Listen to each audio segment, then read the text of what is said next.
Yep.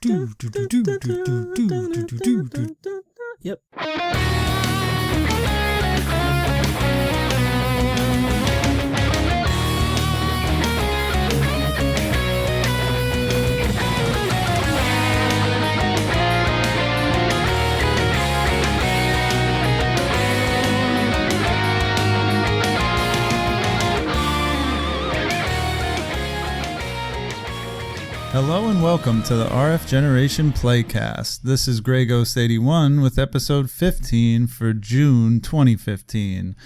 In our retro segment, Rich and Steven will once again be joined by special guest Duke.Togo to have a chat about Mega Man 2 and 3 for the NES, while over on the modern side, Floyd and I will hop a mass relay into an intense one-on-one discussion about Mass Effect.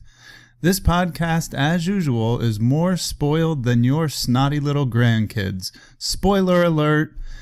As always, you can listen to the show on Podomatic, iTunes, and YouTube, and don't forget to follow us on Twitter and like us on Facebook. Remember to log on to rfgeneration.com to join our playthroughs and discuss the awesome games we play together. Thank you as always for listening, and now on with the Playcast.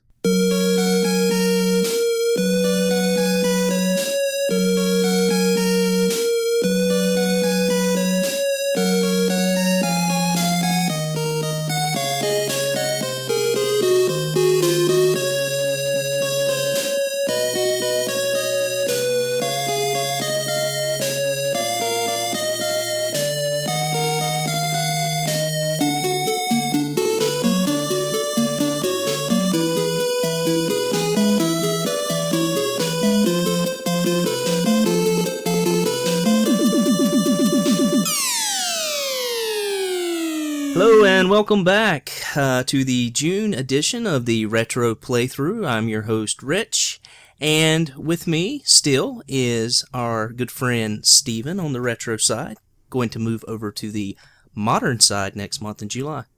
Yep. How's it going, guys?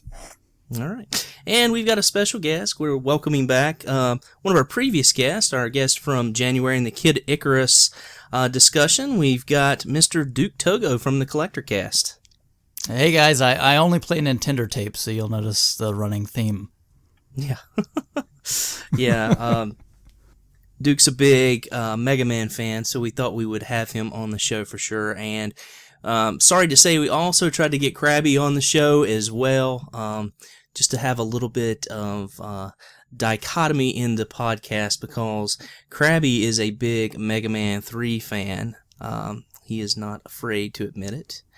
And but as a lot of you know who follow us on the site or listen to the Collectorcast, Krabby is moving Game Quest this month, so he had very little time to join us, which we certainly understand, but we wish we could have him on, and definitely wish him the best of luck in his new store. Looks like it's going to be a great space. So. Well, here's the good news. He was wrong anyway, so we'll just save the fight. Oh, okay. Yeah, I'll go ahead and admit this show is going to have spoilers, but also this show is going to have a lot of bias as well. So we'll just go ahead and point that out and get that off the table. So I think I was talking to a friend today about the show tonight, and I think that you know, depending on a lot of times what games you kind of grow up with, it will often you know, sort of taint your perspective on these titles, and could be the case here, but you know, we'll see. We'll find out. So Duke, you know, tell us what's going on with the Collectorcast. What are you guys? I know you're getting ready to release a new episode. I know you guys are done recording. You want to tell us a little bit what that's about, so that if people want to check it out. Of course, your show is going to launch before ours anyway, so. You know, at least I hope so. Yeah, me too. I mean, you know, as a lot of people know, I'm the editor for the front page at RF Generation, as well as doing this podcast. So yeah, get it together, man. I mean, what gives? Hey.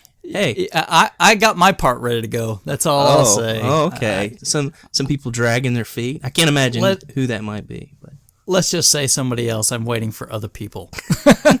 But no, we just wrapped up our most recent episode, which hopefully will be coming out relatively soon. And we just kind of slogged through E3. We kind of broke down all the news from the pressers, what we liked, what we didn't care so much for, kind of ups and downs, who we thought the winners were, and just kind of had a good time just sussing it out. That's all. Cool. Yeah, well, actually, for the last 2 years, you and I and Krabby and Floyd and Bill have been kind of going back and forth, with the little texting app, and this is the second E3 that we've kind of spent together, and I always know that because I went to the dentist this year, and I was in the dental chair for maybe 45 minutes, and I get out to my car and look at my phone, and I've got like 165 messages that I haven't checked.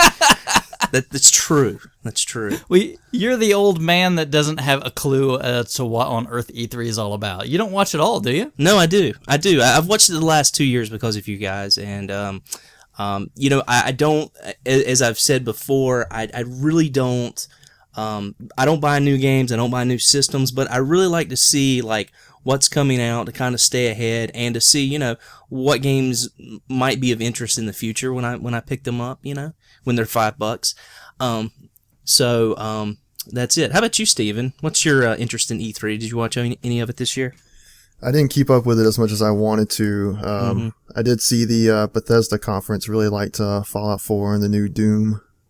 But yeah, I didn't really see much of the other conferences. I mean, I was really stoked to see a new the Kickstarter for the new Shenmue. I've been waiting on that for over 10 years. Really? Oh yeah. Okay. I've never played a Shenmue game. We talked about it. I think there was some buzz on the forums that we might try to play that on the playthroughs. I'm hoping that it becomes has a little more availability so that we could maybe play that. I don't have a Dreamcast anymore. I think you should have thought about that before because prices have spiked. Oh, really? On the game? Yeah. People are out looking for it and Shenmue 2 now to prep. So. I had it and I sold it. I think I found a copy for like $2 or something in a Goodwill, Shenmue. Yeah, it was really cheap. Yeah, and then I got I had a Dreamcast, but I sold it to Krabby so he could open up his store. I wasn't playing it, so I was like, I'll help Krabby out. I think I've got an extra Dreamcast. If you just remind me when I see you here in a few months, I can bring one to you. Oh yeah, that's right. We need to have a big game trade up when we meet. That'd be sure. Awesome. I think I've got a couple extras, so you can just have it. All right, cool. I'll keep you to that. Sure. All right. Well, before we get started, you host the Collectorcast. So, any interesting pickups lately? Either you or Steven? Oh man, nothing. Since too you guys don't terribly. do small scores anymore. Yeah, I mean, nothing crazy exciting for me. I mean, you sent me a little care package, right? Sure, yeah. Yep. So, you want to tell people the nice little goodies that you dropped, some Famicom goodies for me? Yeah, Famicom goodies. I'm trying to remember what was in there. Was Quarth, on Yankyo Town. Wedding Bells. Yeah, and Quarth. Yep, Quarth. And the other one, I can't remember. It's like this kid that like... It's like a platform where he like kind of chews bubble gum and stuff. It's kind of odd. I can't remember the name of it. We'll have to because it has like an all Japanese title. Yeah, exactly. But Quarth is great. I was really excited. I'm glad you sent that. I was going to pick that one up at some point in time. Yeah. I've played it before. It's kind of like weird reverse Tetris. Yeah, it's on the Game Boy as well. Yeah, we got it on Game Boy. For some reason, we just never got the cart. Kind of a little puzzle Tetris shooter sort of deal. Kind of neat. Yeah, weird mashup. Very strange, but fun. I picked up a couple Super Nintendo games recently. I'm trying to even think if I can remember what they were. It's been a few weeks back. I haven't even had a time to really play them yet, so unfortunately I can't remember them off the top of my head. But nothing too terribly exciting. I got a release of a prototype NES game. I just got that in the mail the other day. Oh yeah, are you collecting prototypes? It's not a real prototype. Okay. It's like a release from the people that have the prototype. They did a cart release on it. Okay. So it's like an American Sammy fighting game. I went to my retro store today, and the guy just pulled in 3 prototype games. Guys sold them to him. So He's looking to get rid of them. I don't know what he's going to be asking yet, and he kind of doesn't have a clue about price, but I think he kind of wants to put them in the store for a while, so I'll let you know what's there, and I don't know if anybody... I think Conquest of the Crystal Palace, Thundercade, and another that kind of escapes me right now. So usually, a lot of what determines price on those, A, is, of course, desirability. Sure. Is it a desirable title? Yeah. And B, is there a lot of prototypes out there already? Because some of them, there's a bunch of samples that are out, and some of them, you don't. And then it's also... if he happens to know if it's any different than the release version, that can also drive up the price. Sure. Yeah, I got an Atari prototype of Gremlins, and it was probably worth about $75 at the time. I think it's $100 now, but it's kind of a rare game for the Atari. But the problem is that it was in the final stage. But it's still cool, man. It's an awesome part of my collection. It's one of my favorite things that I found. I got it for like $1.30-something. So I would love to have an NES prototype at some point in time if I could find one that was reasonable. Yeah, sure. Yeah. So, all right. Anything, Steven? Did you pick up anything recently? I know you and Shawn, Grey Ghost 81, our modern host, been doing some trading back and forth or whatnot. Yeah, I don't know. What did I send him? I don't even remember. Oh, I sent him a bunch of PSP games. That's right. That's right. Yep. And I really don't remember what he sent me. It was just a bunch of random games, some PS2 and GameCube and other things. Nothing too noteworthy, but some stuff I was looking for. Did recently pick up a Retron 5, so I'm getting into the import scene myself. Awesome. Yeah, just got my first bundle of Super Famicom games today in the mail. Including Rockman 7, right? That's right. Got Rockman 7. So much more affordable. Yeah, I didn't want to pay $150, $200 for a Super Nintendo version, so I just got the Super Famicom. Yeah. Seriously. Got a bunch of RPGs like Final Fantasy V and Burning Heroes and a few other things. Cool. Final Fantasy V is great. Yeah, I've played it before. It's been a long time. I think I played the PlayStation port.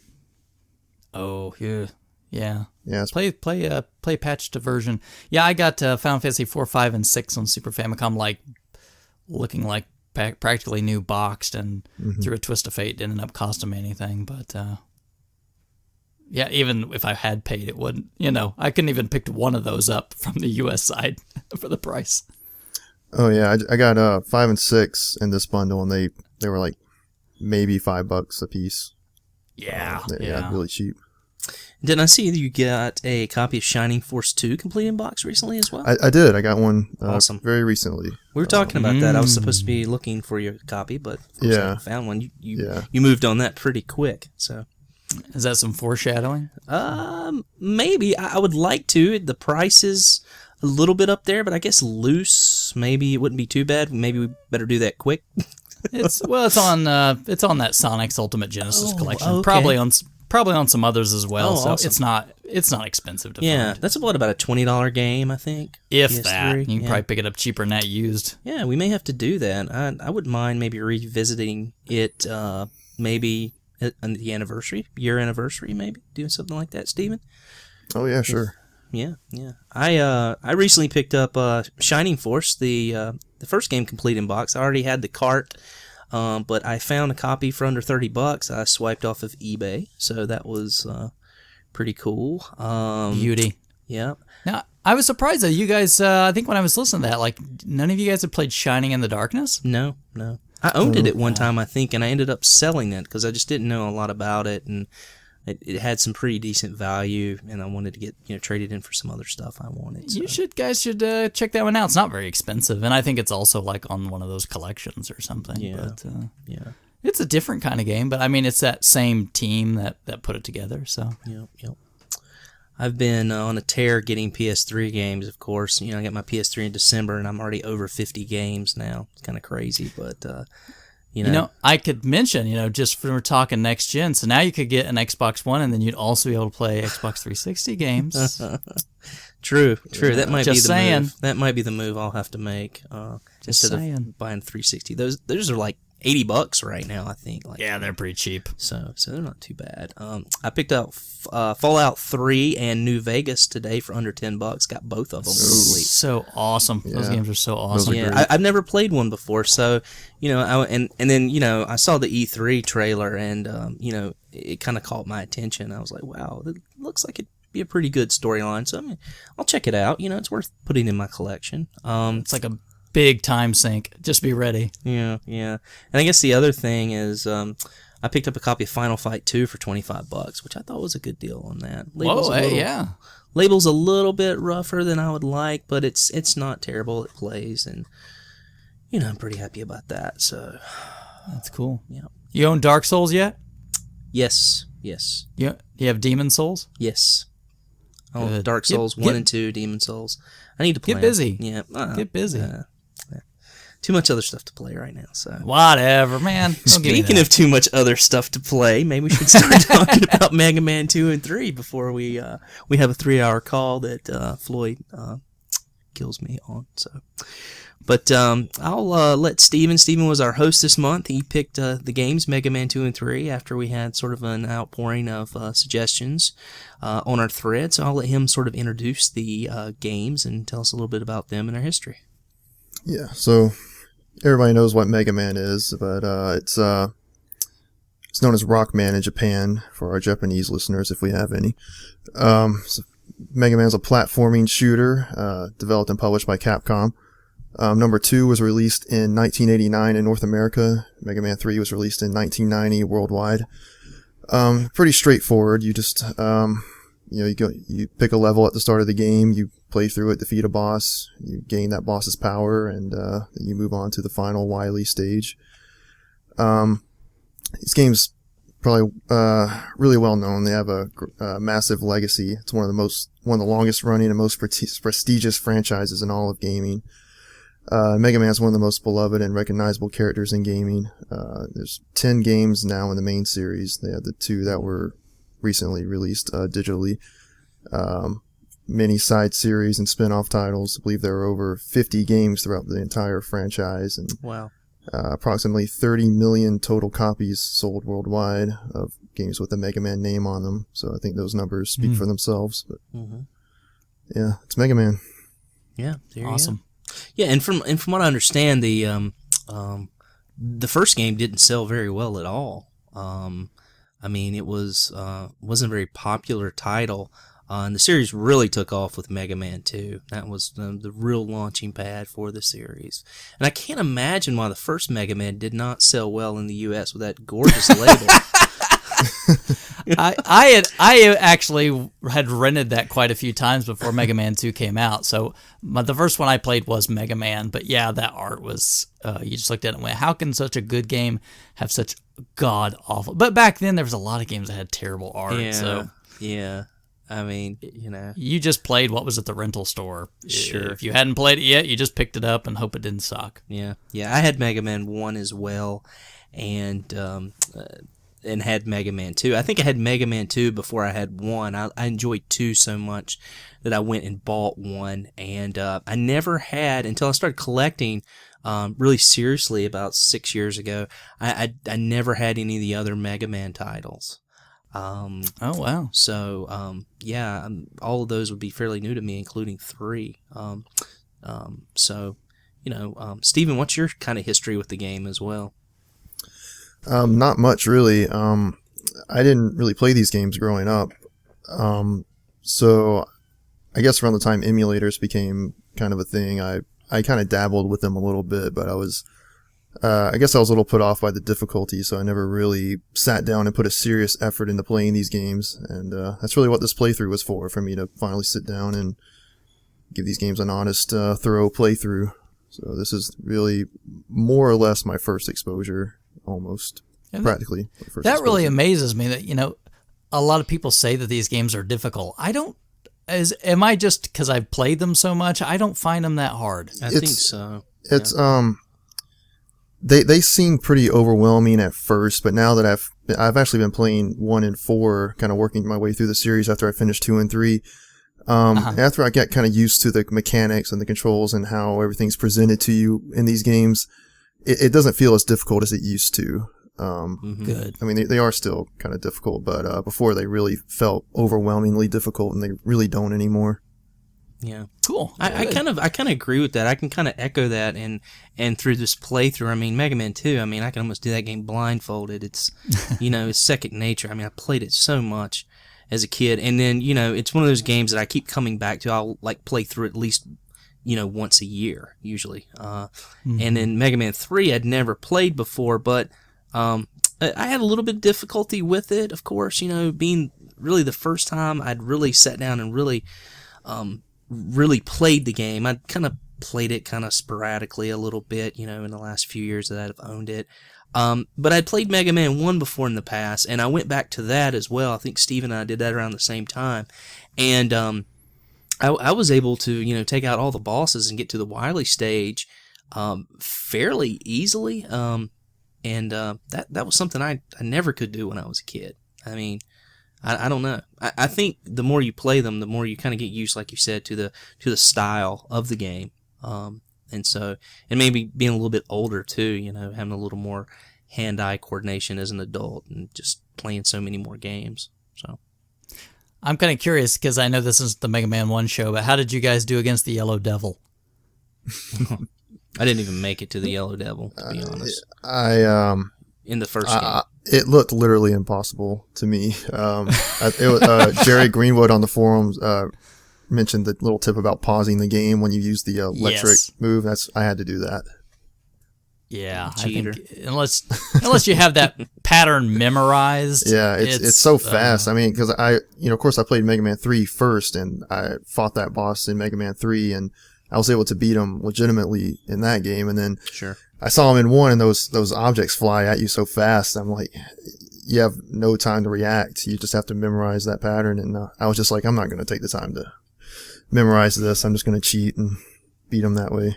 Nah, it's not cheating, man. If you can do it in the game, it's not cheating. It's in the game. There's no codes. Yeah. That's right. That's the way the game works. It could be a part of the game. It could have been what the developers put in there. Decided. Yeah, that was the intended way to defeat this boss. Yeah, sure. Why not? Feels like it. Well, before we get too far, I know you mentioned Jerry Greenwood. I'll go ahead and list the participants for this month. We had 10, and if I leave somebody out, I apologize. I tried to look at the thread before the show, but let's see. Stephen played, of course, and Duke. Ikoriniku? Am I pronouncing that correctly? I'm not sure. I would guess Akari Niku, but I have no that's clue. it. Akari Niku. Yep, Akari Warriors, of course. Of course, Jerry Greenwood, we mentioned already. Metal Fro played, Neo, Retro Rage, Shaggy, and myself. And I know some of the guys were trying to speed run the game. Like, Yeah, I saw a little bit. I'm like, you guys go for it. Yeah. Because Retro Rage, I posted like I'd finished Mega Man 2, and Retro Rage, like first thing is like, see if you could beat my time. It's 50-something minutes, and I'm like, no. No, I'll pass, man. Yeah. I mean, I felt pretty good. I'm like, I did like an hour and 15 minutes or something. Like, I felt pretty good about that. Oh, yeah. Yeah, no problem. Yeah, that's a good time. Yeah, I'm not trying to be fast. For an old man, I think I'm pretty good. Yeah, on a cane, that was pretty good. With your walker with tennis balls. That's not bad. Well, I like it. You guys probably got sick of it, but as I was playing through these games, I just like every time I'd beat a boss, I'd take a snapshot and send it through the texting app. Yes, you guys probably got sick of it. Like, okay, we get it. Yeah. You're doing well. Yeah, I can't wait to see my text bill for the month. I don't have unlimited, so... You don't? No, of course not. Uh-oh. But I have so many. I'm okay. You don't use the app? Yeah, I use the app, but I think that uses text. I looked that up. No, that uses data. Okay. Well, I'm screwed anyway. So. All right. So back to Mega Man 2 and 3. I think what was cool about the Mega Man series, and we'll kind of talk about them cohesively and then individually here in a little while with the different parts of the game. But was this whole idea? It was one of the first games where you had this like option to select like different levels. Like you could go anywhere you wanted to first. It wasn't like this linear game like Mario where you have to start at level 1-1 and make your way through the game. Of course you could warp in that game, but you didn't really have the choice, the ability to choose your own level. So And what an amazing idea that a lot of other games copied off of later. But, I mean, that was pretty revolutionary at the time just to even think about doing that, because that really changes game design, because you basically have to make every one of those stages beatable without any of the special weapons. Right, exactly. And, you know, of course there's easier ways to approach the games, but, you know, with Mega Man 1 and stuff like that, it was... I kind of felt like that was the kind of game where I used my just regular blaster. There's a name for it, but just use the Mega Man blaster through most of the game, and you know, the special weapons were just kind of, I guess in the first game, to me, I always felt like they were kind of secondary. You know, really? for boss fights. Yeah. I think I used special weapons in the first two way more than I did even the third one. The third one to me, which we'll get to, but I felt like they were pretty superfluous. Yeah, I did too. I felt like that way in 3 and 1, in a way. But Mega Man 2, I mean, there's one weapon that I use almost the entire game, and it's probably, there's a couple, but like easy to guess. in Mega Man 1, like Ice Beam and Elect Beam, boy, I would use those like crazy. Yeah. The funny thing about Mega Man 1, and Steven, you're fresh on playing this too, is you don't get a lot of power-ups. I mean, Mega Man 2, oh my gosh, you get power-ups everywhere, you know, in that game. But I felt like in Mega Man 1 and 3, there weren't a lot of power-ups anywhere to be had, you know, like to recharge your special weapons and things like that. So probably the reason I stayed with my blaster most of the time. I don't know. Am I the only one there? No, you're definitely right about 1. I don't really remember 3. I've actually been playing 4 also, and I think 4 is actually somewhat generous with the power-ups. 2 definitely is, but yeah, you're definitely right about 1. They don't really give you a lot. 3 I felt wasn't too bad, but they would do things like, we'll put the power-ups over here, so if you really want to go for them, you might have to use like Rush Coil or something to go get them. Yeah. They weren't just out where you could grab them half the time. Sure. A lot of energy tanks in 3, but much needed. Yeah. For me anyway, I mean, you know, being the first time I'd beaten the game, man, I really used some energy tanks, I'll tell you. Especially getting to those, you know, final level where you have to fight the bosses for the second time. So, yeah. So, yeah, Mega Man, as we mentioned before, is kind of a 2D platformer. You know, jump and shoot game, sort of your standard game of the time. I want to say, you know, there were a lot of platformers like that. But you know, really special game in that, you know, you get to select your own level, and then there is a boss fight at the end of each level. The game also implemented a really cool password system that, wow, you talk about something else the game got right. After entering passwords for games like Metroid and Kid Icarus. Kid Icarus. Oh, Kid Icarus. Man, just having something like Mega Man 2 and 3, the password codes. No password in Mega Man 1, though. Got to beat that in one sitting. So, not if you have the retro. Well. Oh, come on! Don't tell now me that's you cheating. Your way through that. just between stages, not in the middle of stages. Okay, that's fair. That's fair. Fair enough. But yeah, I really like the implementation of the password system in both games. I thought that was, you know, just really excellent choice of you know, approach to the game. In other words, but I guess the big controversy with Mega Man 2 and 3 is, I think there are always like these two camps of people trying to decide which game is better, 2 or 3. And what I wanted to kind of do is, as we're talking about these games, sort of talk about them next to each other. So, like, we'll talk about, let's say we're going to start out talking about the sort of the enemies and the bosses and things of that nature, and we'll just kind of compare the games side by side, and, you know, at the end of each how do I want to say it, option or thing we discuss, we can basically put a check in Mega Man 2 or Mega Man 3 box as far as which we think's which game does it a little bit better. So again, we'll just kind of start off with the enemies and the bosses, and just hear what you guys have to say, or what you think about both games. If I can start, I mean, to me, like if you look at like the first Mega Man game, which obviously wasn't in the playthrough, the bosses were pretty straightforward, and for the majority of them, it wasn't very tricky to figure out who was strong against who, although there was some tricks to it. Yeah. And maybe that's something we should mention as well. This whole idea of the weaknesses was kind of a special thing with the game, right? Yeah. You definitely find that a certain boss's power was stronger against another certain boss. So you'd kind of try to find that special order where who was the easiest to beat with a Mega Buster, and then go from there around the table, right? Sure. Yeah. And I guess people that love a challenge could maybe do it other ways, but that's kind of what I would do.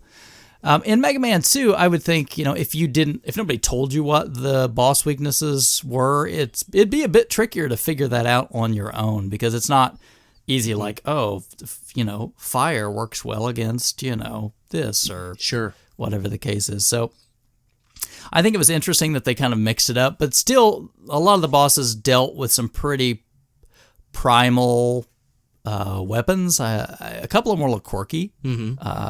Like Crash Man, or like Flash Man. Sure. And why on earth was Quick Man boomerangs? I don't know. No idea. Yeah, kind of odd. But a very useful weapon, especially in the Wily stages, I thought. Oh, yeah. Well, that was one that I used almost all the time, because you could shoot it 1,000,000 times and it hardly used any power. Oh, okay. So I'd use the Quick Boomerang, all the time, because it was pretty decent. It hit at a pretty wide angle, and they loop back around, so it was pretty effective, and it killed things really well. Yeah. So, I mean, the designs of the weapons that they gave you, I thought were all really pretty useful, except, I'll be really honest, I like the atomic fire. I thought was pretty lousy. I never used atomic fire on anything. Yeah, kind of cool, though. I mean, the whole idea of being able to charge it was good, and of course, the atomic fire was the weapon you would use to take out Woodman. But I think for me, I would go and take out Heat Man before I would fight. I would take out Woodman sometimes before I would take out Heat Man, so it wouldn't really make a difference, for me. So. Yeah, and you could use metal blades on Woodman, and he would still eat him up pretty well. Yeah. There wasn't a lot of reason to use atomic fire on anything. Yeah. But it was kind of that precursor to Mega Man 4's charged Mega Buster shot. So sure, they reused the idea again later. Yeah, and maybe made it more practical. I don't know. I'm trying to think of what. So we had Airman, right? Yeah. Fairly useless weapon. I didn't use it a lot. I guess one of the things that I did use it on were the things that, like the walkers and that fought the Ewoks. Like instant kill. Yeah, it would take those things out, and then you just have to fight the little guys. You could probably usually, when they put their shield down, a good shot from the air blaster would kill them too in one shot. Oh, okay. So I didn't realize that. So yeah, if you hit them with all three of the tornadoes, then they're done. Yeah. Bubble lead was a little bit of an aggravating weapon to use, but still pretty cool. I thought it was well implemented into the game. And it got used really well in the Wily stage, where you'd have to figure out where these hidden pits are. You could use it to see where they trailed off. So that was a really kind of neat idea behind it. Yep. And they kind of forced you to use it in certain areas too, because it was pretty strong against certain things. But yeah. And it was really great at like those little enemies that were like the little springy guys. Yep. That would like go really fast towards you, and they would spring. Yeah, the bubble lead did a great job of taking those guys out. I'd use that a lot. That quick boomerang, I think. Yep. Was what. And of course, the most important use of the bubble lead would be to take on Dr. Wily's last form, the floating alien, whatever that was. Yeah, the only weapon you can use, right? And did you guys all know that? I mean, obviously, Rich, you'd played it before, but I mean, Steven, did you know that, or did you have to experiment, or did you cheat and like read about it, or what? I think I just looked it up. So did you? So Because we were like shooting him with stuff, and you're like, nothing is happening. I'm trying to remember. I had a little sort of a preview session where I was playing through part of Mega Man 2 with a friend of mine months ago. This was sort of my big inspiration for doing this playthrough. And I'm trying to remember if when we fought Wily, if we knew he was weak to that, or if we had to look it up or what, but I really don't remember. But when I fought him this time, I already knew. But probably the first time I probably had to look it up. Yeah. I gotcha. Any specific weapons that you used a lot, Steven, or? You know, I think I kind of make the mistake with these games in that I tend to never ever use the special weapons except against the bosses. I always feel like I need to reserve the power and not use them up. Yeah. So I pretty much just try to find which weapon each boss is weak to and just use it on them rather than, like I've seen that Metal Blade is very useful throughout the entire game, and I didn't use it at all except against bosses. Oh wow! It doesn't use a lot of energy at all. Yeah, it doesn't. For me, that I use that the entire game. I mean, I don't even use my Mega Buster. I use Metal Blades the entire game. I go for them first. I mean, and Metal Blade almost makes the game too easy. It does, doesn't it? Yeah, it does. Yeah, but why would you want to make it hard on yourself? I saw. It's just not fun at a certain point. It's like I can just whoop everything. Disagree. One person I saw doing a playthrough of this game referred to them as the broken blades. Yeah, well, especially like when you have to fight Metal Man again, right? Mm-hmm. Oh yeah, one shot. Yeah, I think that's just ridiculous. I'm like, come on, man. I don't know. I always thought that was so kind of cheap, quite honestly, that you could do that. I mean, I kind of get it at that point in time because it's like, okay, I have to do a boss rush, so it's kind of cool that one of them goes down quickly, but Yeah. I'm kind of curious, what did you guys think about the crash bombs? Did you guys use them for anything other than taking out the walls? No, probably not. I mean, I think that they just weren't very useful for much of anything, and they take a while to explode. Now, you can use them against, I believe it's Quickman, right? Flashman, I think. Okay. I thought it was Quickman. I think I used him against Quickman and took a good bit off. Hit him like maybe Quickman 3 times. is weak to the flash stop or time stopper, but I think he's weak to crash bombs too. I'm pretty positive that's right. But the thing is, he hops around so fast, it's hard to aim, so you just have to let him kind of jump over you and get stuck in that left corner and use the crash bombs. Yeah, I've used crash bombs a lot on Flashman, and it really eats him up pretty quick. Yeah. But, it's like, that's one of those weapons you're like, really? Why? Yeah. But it's well. I think it's kind of cool what they do with them, yeah. like the wall things. Yeah, and it's well implemented into the game, into the not so much the boss battles, but I think they're well implemented into the actual stages, if that makes sense. You know what I mean? So, because you do have to take out some walls every once in a while, and you can use them to make the game a little bit easier at times. So, kind of choose your own path in that regard as well. Now, what about Woodman and the Leaf Shield? Ugh. The Completely only time useless. I found the Leaf Shield useful would either be when those birds would drop the eggs with a million little birds, or on those moving platforms where I have to just let it hit the things that are going to knock me off. Well, I'll tell you this. It would have been nice to have a Leaf Shield against those bees in Mega Man 3. Oh, God. Don't get me started on the bees, man. I think of Tommy Boy. Bees. Oh, yeah. Oh, but yeah. Pretty good weapons, I think. I guess we should maybe talk a little bit about the bosses and enemies of Mega Man 3 now. Okay. I'll be curious to hear, because now this is a game where I went like, I hardly ever use any of these weapons except in really weird circumstances or against bosses. I mean, was there any practical application for most of them at all? I don't think so. I mean, it just seemed like boss battles to me. Steven? Not that I remember. I think there were a couple, like maybe Shadow Man. You can sort of aim those blade things, and you can use the laser to sort of, take out certain enemies around corners and stuff. But maybe Magnet Man, he can kind of lock on to certain enemies. But yeah, I didn't really use a lot of these powers very much myself. Yeah, and like I said, I just found it was really difficult to get these items powered back up. I felt like Mega Man 2 is sort of a field day of power-ups, whereas I just didn't find as many or had to work harder for them in Mega Man 3. So it just didn't. Yeah, there's a lot of areas in Mega Man 2 where there's enemies placed pretty much just so you can fill everything up, like those stage, where like those little drill enemies are coming through, and you can just keep killing them as much as you want, or the egg bird guys. Sure. With Mega Man 3, I'd have to do a lot of that where, like, climb a ladder. Oh, the enemy regenerates. Kill them. See if I get a drop. Nope. Go back down the ladder. Climb back up. Try again. Yeah. Until I could, fill up on stuff. And that was a real grind.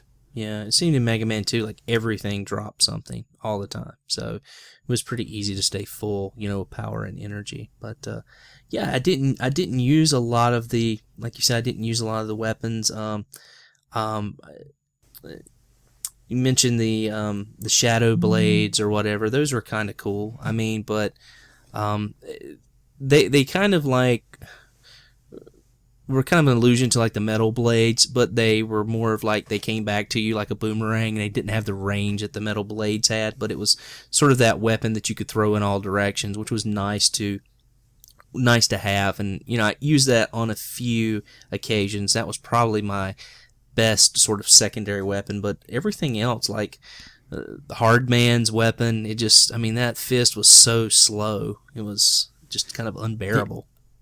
The only time I used it is pretty much when I needed to against the bosses that were weak to it, and Yellow Devil, for sure. To shoot those walls where it could destroy the walls. Yeah, that was the odd thing. I mean, there was no kind of clue, like, what would break those walls. I don't know how I figured that out. I just kind of put two and two together. I was like, well, this seems really powerful and slow. Let's shoot this at the wall to see if it breaks it down. That was my first guess to use against the walls. Yeah, kind of strange that was kind of so obvious, and it was kind of the first one I used too without knowing. So I think when I was a kid, I just tried everything until something worked. Sure. But you never knew, because like in Mega Man 1, the elect beam could also destroy bricks besides Guts Man's thing, which made no sense to me at all. Yeah, I didn't know that. I always used Gutsman. I found that out by accident. You can just elect beam all the way through those things once you have it. Yeah. So. That's kind of the cool thing about the Mega Man series. It seems like they're always trying something different, I mean, it's, it can be hit or miss a lot of times, but at least, they're always kind of keeping it fresh and, giving you a new weapon. It's kind of the thing that you expect out of a Mega Man game now, every time you play it. And so it's pretty cool. I like the snake weapon. I thought that was just neat, just the whole concept of snakes flying out and, crawling across the ground was pretty neat. But to me, it was kind of like, we really need another bubble lead, but we can't make bubble lead again. Sure. So let's make the snake thing. Sure. The like Sparkman's thing. It's like, this is just a shot. Who cares, right? Yeah. Magnet Man's was cool. Yeah, I like that. I use Magnet Man's pretty often, and Top Man, I actually use that one from time to time. The spinning thing? Yeah, because you could jump and spin into enemies. Okay. So if you had a jump and there was something in your way, you could use that from time to time. Is there a way to use it without getting hit? Because I always got hit when I tried to hit an enemy with it. I'm trying to think. Where did you use it a lot? Those stages that had those like mechanical frogs across those pits, those were aggravating. Did you use it for those or? No, I think I used Magnet on those, if I remember correctly. Okay. Because Magnet was just easy, just fire it, and it figured it all out. I'm trying to remember where on earth I was using the Top Man thing. I don't remember. I can't remember now. Needle Man, never. Unless it was a boss, never. Or Gemini, what? That was a terrible weapon. Which one was that? Which one? I'm getting the two confused. Was that the one that like bounced?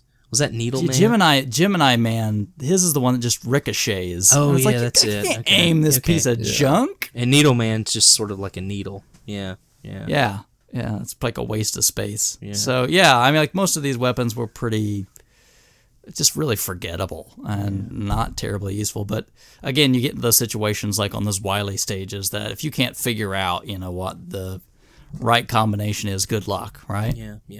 And even, I know like certain enemies like had weaknesses, but I felt like between Mega Man 2 and Mega Man 3, I felt like the boss fights were so much easier in Mega Man 2. And even though like Mega Man 3 bosses had weaknesses. What's that? Were you playing on normal or difficult? Normal. Yeah, play on difficult. Okay. you won't feel such a huge difference. Okay. Well, I played it on difficult, and I would agree with Rich. I still felt like 3 was way more difficult. Yeah, maybe it's just me. I think it was more difficult simply because of the lack of power-ups. But I mean, as far as like the game, I felt like a lot of the bosses in 3 didn't take as much damage from the weapons, even if they were supposedly weak to them. Sure, that's what I was, like in Mega Man 2, you can kill some of the bosses, even on difficult. You can kill some of the bosses in just a few hits, but I don't feel like there were really any, for the most part, not a lot of bosses that you could do that with on 3, no matter which power you used. I felt like if you used the right power on the bosses in 3, it would usually take maybe most of them like 3-4 hits. Are you sure? There were a few of them that would take more, but most of them weren't that big of a deal. Like whoever, God, I can't remember now, whoever's weak to Top Man, was that Gemini Man? I can't remember anymore. You just jump into them a few times, and it's like, okay, this is no problem. Yeah. No, I didn't have that many problems with the bosses, really, especially with E-Tanks. I'm like, if I needed to top off, no problem. Sure. Yeah, that was a huge help with having the E-Tanks, and I thought the game was, more challenging. I guess, a little bit about the history of the games, too, is that, Mega Man 3 was sort of a rushed game as well, which is something that should be mentioned. There was Capcom had set a deadline, and it was sort of rushed to get that game out. And, I don't know. I feel like it kind of shows a little bit. I think I mentioned this on the forums in a post. I do feel like there are a few things about the game that seem rushed. I think we were talking about like the little glitch on Mega Man 3 with the platforms and how they'll kind of bump you off, which actually happened to me. Snake Man stage, isn't that the stage that does that? Yes. Yeah. Oh god, that's so annoying because you're like, I'm standing dead in the middle of this thing, and then bonk, you're dead. Yep. And so I think, things like that just weren't kind of cleaned up, or because it's funny, Steven had mentioned like he's playing this for the first time, I'm playing this for the first time, and it happened to both of us, and we both mentioned that it happened to us. So, it just seems like something that could have been cleaned up, and there wasn't like a lot of testing done to do that. I don't know. Go ahead. Now I'm curious. Now, me having played these quite a few times, especially back in the day, I know you guys think that Mega Man 3 is harder than 2. Do you think that maybe is more just because you're not as familiar with it? I mean, because you got especially you, Rich. You probably know Mega Man 2 like the back of your hand. Yeah, I mean, I do. I think that I have a familiarity with it that really makes Mega Man 2 a much easier game for me. There's no doubt about that. If I played Mega Man 3 as much as I played 2 back in the day, then yeah, I would have an easier time with it. But I do think that there are some things for Mega Man 3 that make it more difficult. One of those being the additional 4 stages after the boss battles, I think are tougher. I think I think the bosses don't take as much damage from the weapons they're weak to. There was something else too. I can't think of what it was. I do agree that like the game, yeah. The additional 4 bosses, because you have to basically take out 2 of them in a stage. Yeah, that makes it a little more rough. I agree with that. Yeah. And to me, that was like a really weird move just to try to get more length out of the game, and I don't really like that. It's like, oh, kind of cool. Hey, it's like the spirit of the Mega Man 2 bosses again, but not exactly. Yeah, and I think for me that was kind of one of the things I thought that felt rushed. It was like, well, we should make this game a little bit longer. How are we going to do that? It's like, well, let's bring the bosses from Mega Man 2 back. That'll be a cool thing to do, but kind of the way it was implemented with what's the guy's name? Is it Doc Robot? Is that the name, or who is? Yeah, that's it. Okay. Which was odd. I mean, there was really no story behind it. Oh, you're talking about the thing that it goes into. Yes, the thing that you fight all the time. That it was just kind of odd. Yeah, it doesn't explain that at all. No. Wow.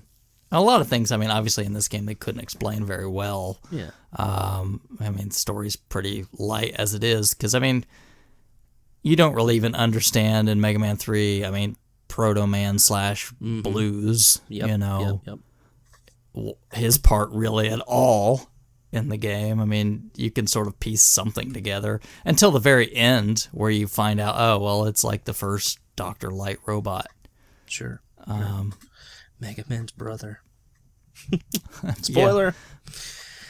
But yeah, I do like the Japanese names a whole lot more than I like the U.S. names, though. Oh yeah, they make more sense. Yeah, that's a good point. And that was one of blues, rock and roll. Yep. I mean, Yep, definitely.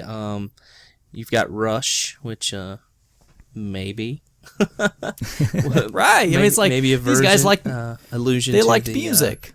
To the Canadian band. Yeah, and you had like bass later. Sure. I mean, it's cool stuff. Yeah. It is a shame that they kind of did away with that. I don't know why they did, but I mean, I don't know. Mega Man is kind of a cool name too, and I think maybe the association with rock maybe in the U.S. would have been, if you've got Iceman and Fireman, maybe they would think, oh, it has to do something with rocks or. Maybe, but I mean, like he had like the big headphone-looking things on his helmet, so sure, he's Rockman. I'm curious what you guys think about the story, right? Because we didn't talk about like the story too awfully much behind these. Yeah, well, Mega Man 2, I feel like doesn't have much of a story.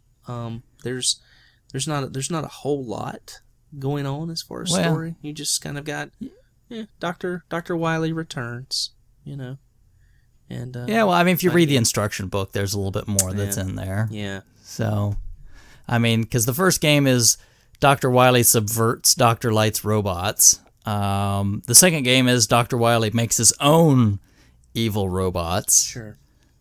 And the third game is really weird. It's Dr. Wily and Dr. Light team up to make a super peaceful gamma robot, and they have to go into space to get stuff for this robot, but the robots turn evil in space, and Mega Man has to go get them. I'm like, what? Yeah, they're sort of like they're like mining robots or something like that, right? Isn't that what they're doing? Yeah, they're out to mining. Yeah, they're supposed to mine whatever these elements for this gamma robot or whatever. And so, but it doesn't really explain, like, you go to the normal stage. It's not like you're flying to another planet or something. It's really weird story. And so you're like almost, if you read the instructions, you'd almost be led to believe like, oh, is Dr. Wily really behind this? But of course, duh. I mean, he is, but it's always behind it. I know, even like the stupid Cossack stuff later. Oh my gosh. Yeah, let's just say the court system out in Mega Man Land. There are not a lot of stiff penalties out there for being an evil scientist. So that, and they've got, wouldn't it get really expensive for Dr. Wily to build all these things just to stop? You would think. I mean, he must be a trust fund kid or something. I don't know. Can you imagine he's building all these, like, just thousands of robots just to throw at this one guy? That, and it always bothered me, too. It's like, the evil robots aren't doing anything. They're just, like, chilling out, right, in their place. And you come attack them. It's not the other way around. So are we saying both games get a thumbs down for the story? I mean, they're NES titles. You can't expect a whole lot, but I would say if you have to compare the two, I would give the story nod to Mega Man 2 more than Mega Man 3. Oh, you think so? Okay, how about you, Steven? What do you think? I don't know. Like you said, these are NES games. I really wasn't paying attention. I don't even think I really paid attention to the opening, little opening dialogue part of Mega Man 2. I don't even think 3 had one. If it did, it was very brief. But I mean, and everything is pretty much just drop right in, pretty much, right? Yeah, I mean, it's just I don't know. I got to go kind of neutral on this one because I just it doesn't really matter either way. Yeah, I think it's kind of an easy one to go neutral on. You're not worried about the deep-seated motivations of Dr. Wily? I'm sure he's a very complex character with all sort of deep-rooted issues, probably some Dr. childhood Wowie? things. So what about you, Rich? What do you think of the story? Who would you give it to? I don't know. For some reason, I thought that it was odd, but I kind of thought the Mega Man 3 story was probably a little bit better. And the only reason I say that is probably because of the ending. Figuring out that, who Proto Man is and, that kind of relation to the story that, kind of sets it up for future games. I thought that was kind of a neat kind of twist, and at least I felt like I had some kind of story, like I was kind of, at the end there was a sort of epiphany, that I could sort of put together. So for that reason, I would probably give it the 3.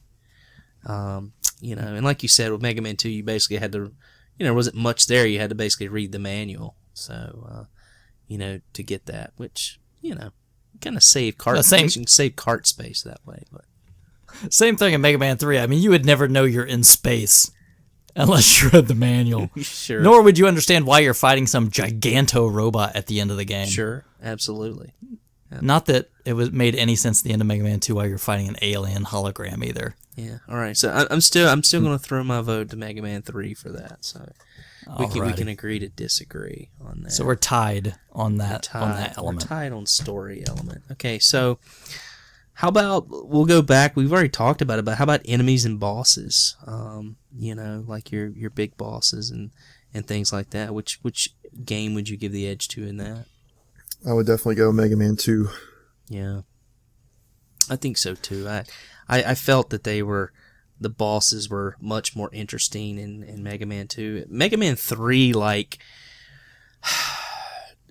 kind of to me is like where it started kind of breaking off and things just kind of got a little odd. Like with the men, because you would have like Gemini Man and Snake Man. I mean, the bosses in 2 are odd, but you still have things like that are sort of elemental, like wood and heat and things like that. And, the fighting them would make, sort of sense. But the bosses, I thought, like, from 3 and beyond just started, like, getting much more bizarre. I don't know if you guys agree with that or not, but... Come on, Centaur Man? Sphinx Man? Come on. Wasn't there Pharaoh Man as well at some point? Yeah, well, that was Pharaoh Man. That's 4. Mega Man 4. Yamato Man. Oh, yeah, some pretty terrible ones, isn't there? Definitely feel like the Robot Masters in 3 are more creative, but I just don't think they're as cool as the ones in Mega Man 2. Yeah. I'd have to give it to Mega Man 2 just because of the dragon in the Wily stage. Man. Oh, man. When that thing pops up behind you and starts chasing, you're like, whoa! Man, that scared the hell out of me as a kid. Oh, my gosh. You're just kind of jumping across those blocks, and you're not doing it fast because you're trying to be really careful, and you're kind of taking your time the first time you're doing it. Man, and that thing just kind of pops up and just, like, smashes into you. Oh, my gosh. It scared me to death as a kid. Like the timing of the auto scroll kind of changes when he pops up, so you can't keep going at the same speed or you'll fall off. That's right. Yeah. That's a cool fight. I recently this playthrough I realized that you could use the quick boomerangs against that guy, and I never knew that when I was a kid. I always used crash bombs into the dragons, and you had to shoot him. You had to hit him in the stomach with them. But Atomic Fire will take him out really quick. oh, really? Charged Atomic Fire, yeah. Okay. But I usually use quick boomerangs. Yeah, just 'cause it's that's really simpler. quick too, and you can hit him in the head with those as well. You can hit him anywhere with those. So And if you that's stay on that top block and he hits you, it'll knock you back onto the other block safely. Okay. So they just hop right back up and keep shooting him with quick boomerangs. did not know that. I like to dance around. I just apparently. used Crash Bomb on him. I didn't know you could use the boomerang. Yeah. Atomic that Fire, for I next think, will time. take him out in like 2 charged shots, I think. Yeah. So how about so it looks like all of us are throwing our vote for bosses to Mega Man 2. How about length? How about length of the game? What do we think about length of the game? Appropriate for both games or a little too long? Mega Man 3, of course, is a longer game. I think even with speed runs, most of those tend to take a little longer than Mega Man 2. Of course, with the extra levels. To me, I felt like Mega Man 3 was overstayed its welcome a little bit, especially with those 4 extra stages tossed in that didn't seem to really need to be there. Yeah. I like Mega Man 2 because it's kind of short, sweet, to the point. It's just about the right length for an NES title. Sure. About an hour to beat the whole thing. Once you start going over that, without having like really compelling reasons to, I just kind of felt like Mega Man 3 was just a little longer than it needed to be. Yeah, they're both definitely like one sitter games. You know, they're kind of game you're gonna sit down and play in one sitting. And so, like you said, I think 3 does wear out its welcome a little bit. I thought those extra replay levels were just kind of, again, it felt contrived to me, a little thrown in, and just like we need something else, but we can't think of what to put in here, kind of deal. I don't know. I felt like it gave the developers a chance to kind of do something different because, like I said before, they'd always have to design the regular levels where you could beat them even with just the plain Mega Buster. But those redesigned like extra boss levels in 3, they could really say, okay, we know they're going to have all the weapons. Now let's change it up and make it more interesting. Yeah. Which that's kind of cool, but I mean, that's really what the Wily stages are for in my mind. Sure. Yeah, I didn't really mind that 3 was longer. But I didn't really care for those extra levels. So I think for that reason, I would have to give my vote to 2 on this one. Yeah. And it seemed like, and I'd read this as well, and I felt this way too as playing the game. It felt like the actual stages, like the boss stages, in Mega Man 3 were a lot shorter than they were in Mega Man 2. Like actually getting to the boss battles seemed a little bit shorter. I don't know if you guys felt that or kind of noticed that. It's not a substantial difference, but there is quite a bit difference in being able to get to the boss battles as well, as far as the time is concerned. I can see that. It does feel like they're a little shorter, and that's probably because they have to basically make them double size when you go through them again, but yeah, it's probably more to do with like cartridge ROM space. Yeah. Yeah, they're a little, I mean, I never felt really very inspired by the levels in 3. Yeah. All right, so it looks like we're all throwing our votes to Mega Man 2 on length as well. So we talked a bit about the weapons and the items in the game as well, and what we preferred. I think for the most part, most of us probably enjoyed the weapons in Mega Man 2 the most, from what I understood, from what I heard the first time. That's where my vote's going to go, as far as comparing the two. Yeah, I definitely prefer the abilities in 2 to 3. Yeah, I mean there's some wasted on both sides, in both games, but I think, like we said, kind of with the versatility. I mean, in Mega Man 3, you feel like you're using your Mega Blaster through most of the game, and I don't know, maybe that's the intention is to do that, but I don't know. I kind of like switching it up and getting to use the items that I collect along the way a little more. So I thought that was a little bit nicer. Yeah, I mean, and maybe it's just because I don't play enough of 3 as I do the other 2, Sure. like the first 2, but I find myself in 1 and 2 using the special weapons all the time, and I just really didn't find a lot of need for it in 3. Yeah. All right.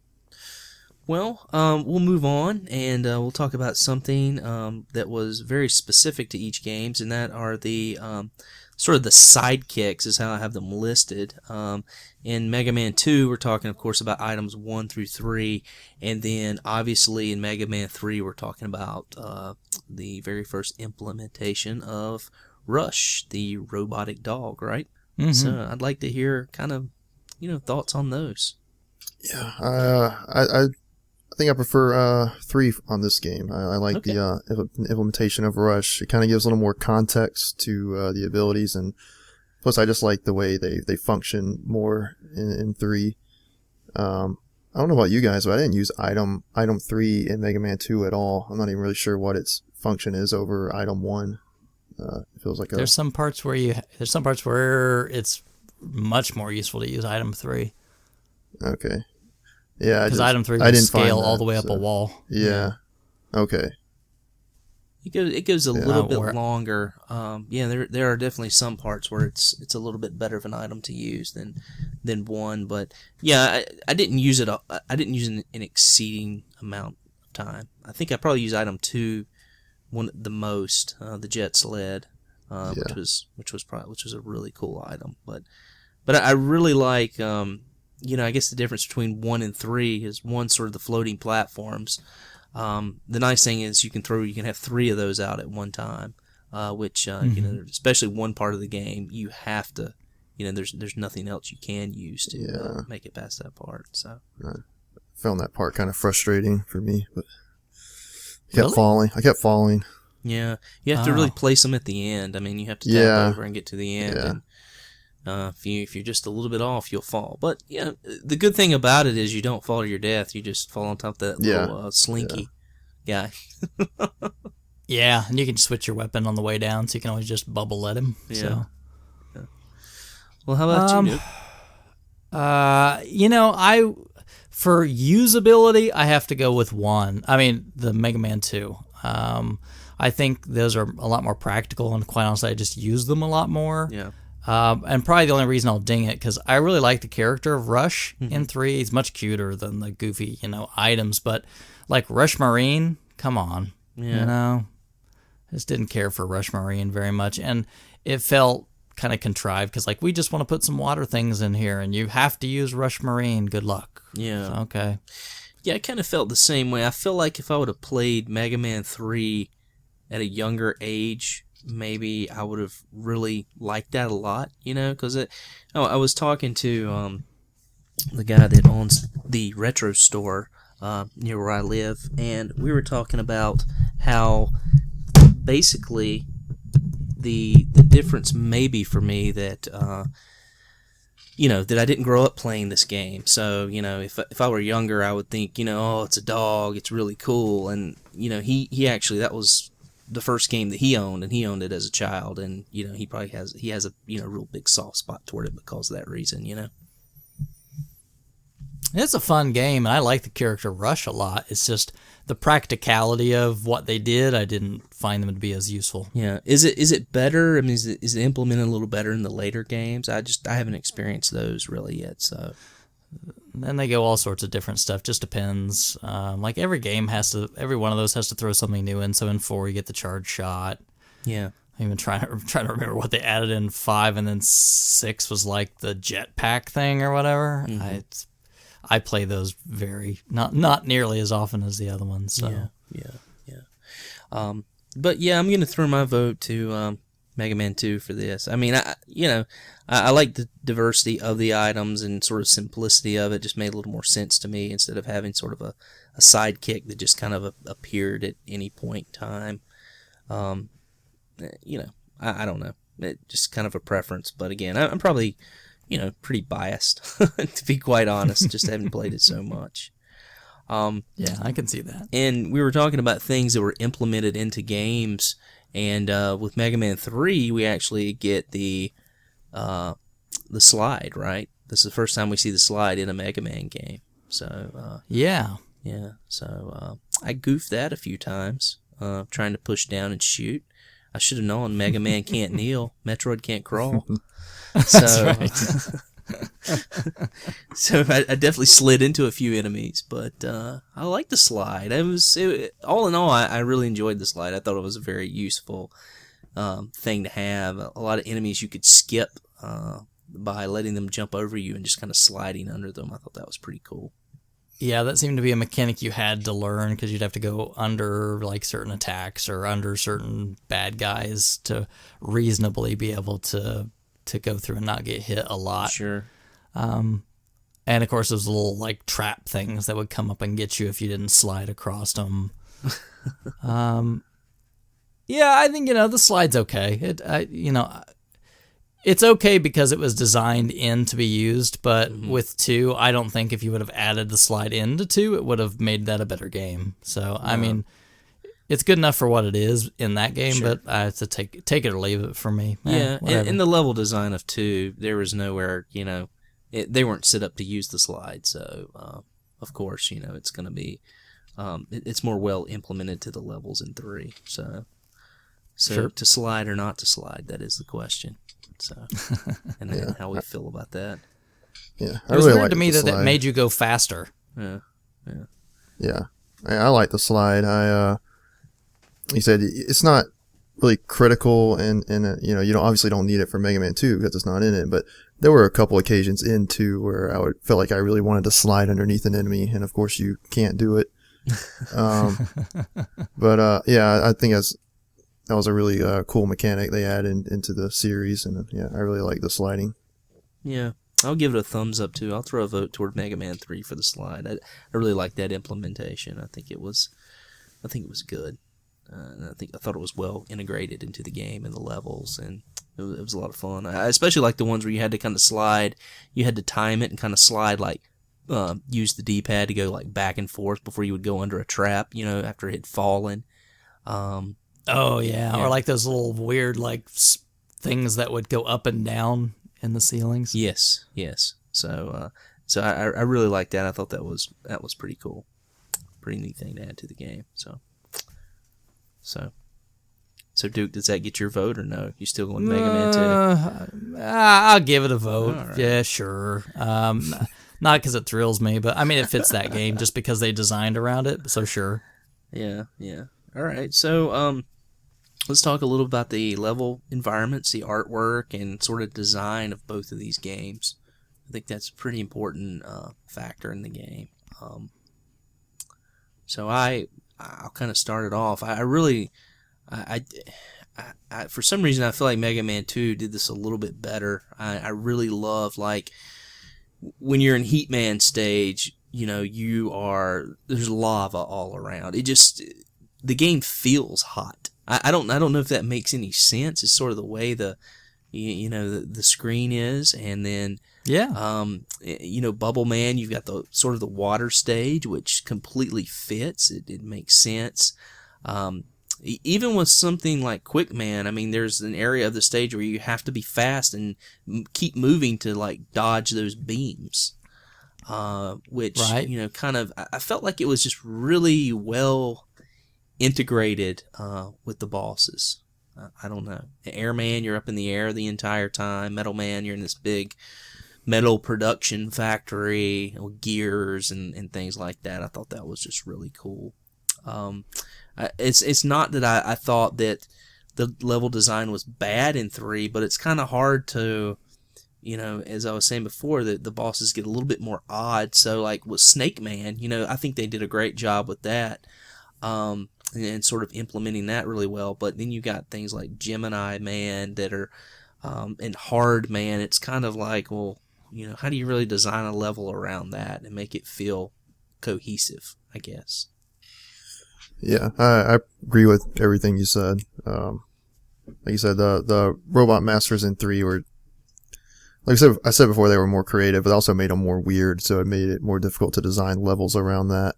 Mm-hmm. You had more straightforward Robot Masters in 2, like you said, Airman and Heat Man, Wood Man, so it's, those levels really fit with those characters, and overall I really enjoyed the levels in Mega Man 2 more than 3.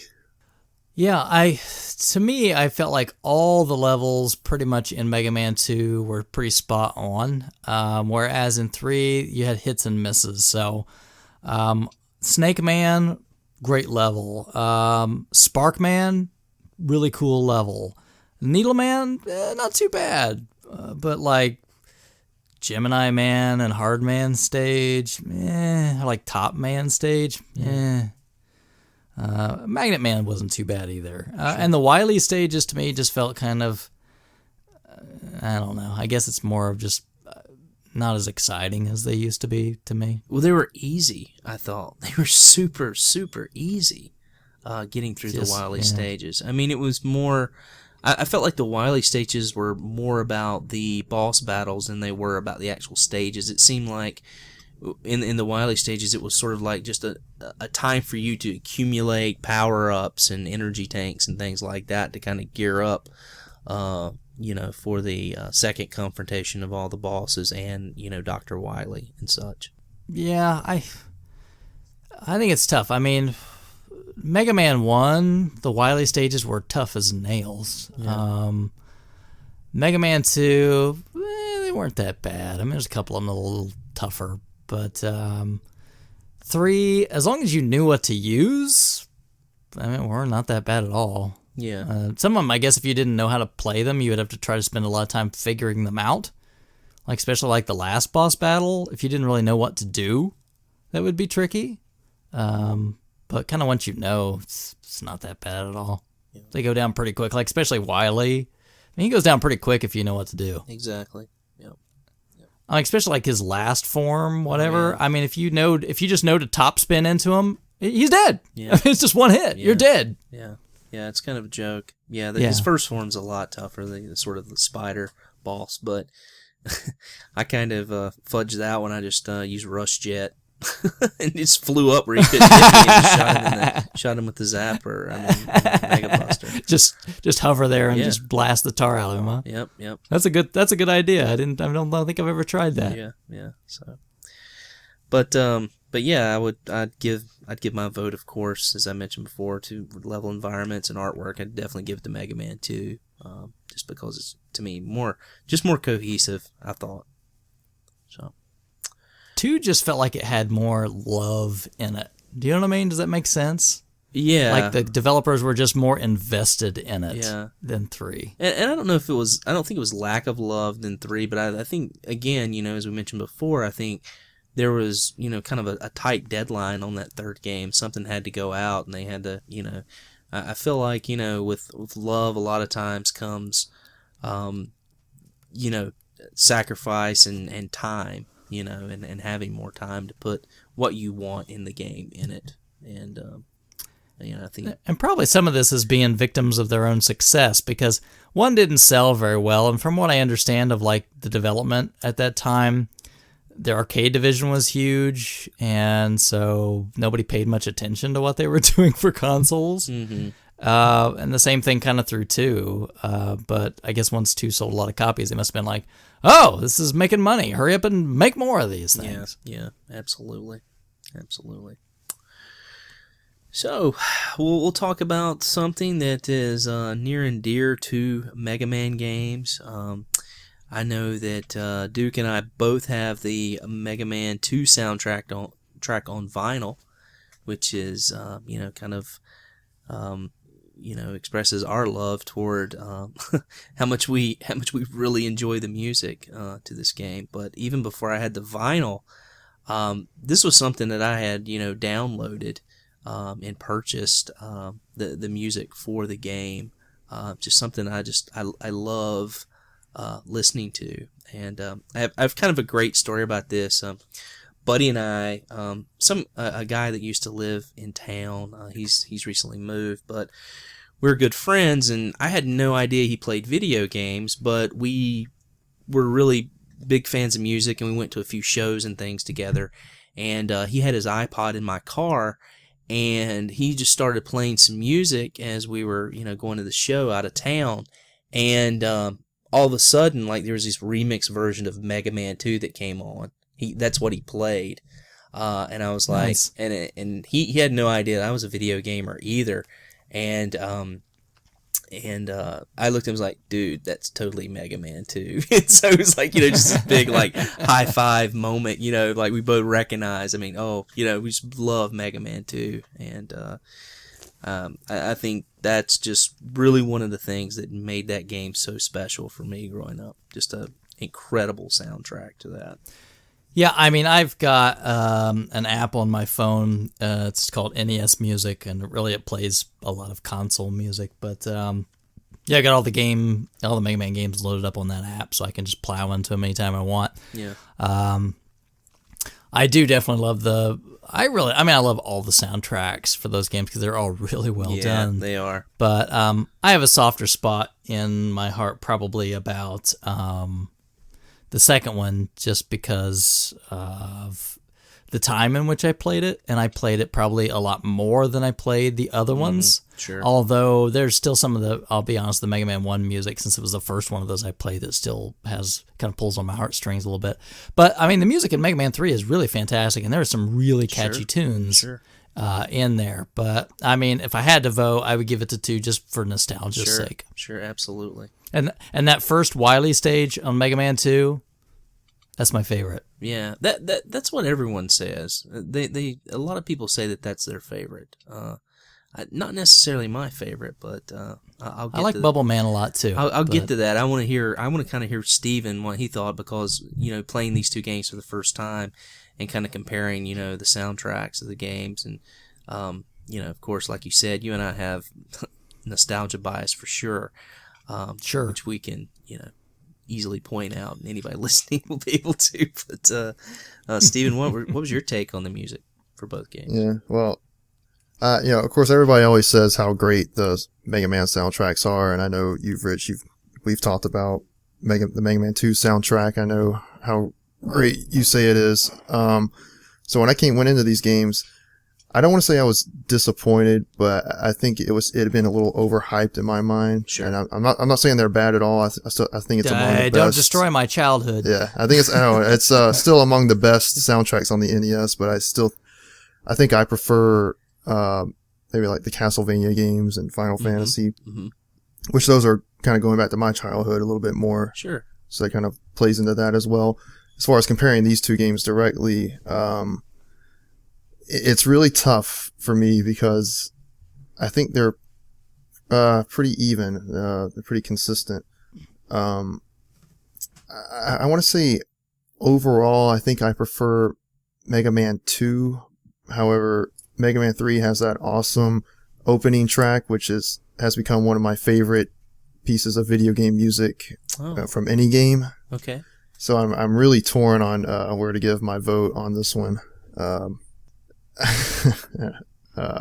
still trying to decide, honestly, but yeah, that's interesting. I don't think I've ever, in my playing it just in a rush to play the game, I don't think I really listened to the intro a lot for Mega Man 3, yeah. so I'll have to pop that back in and check that out.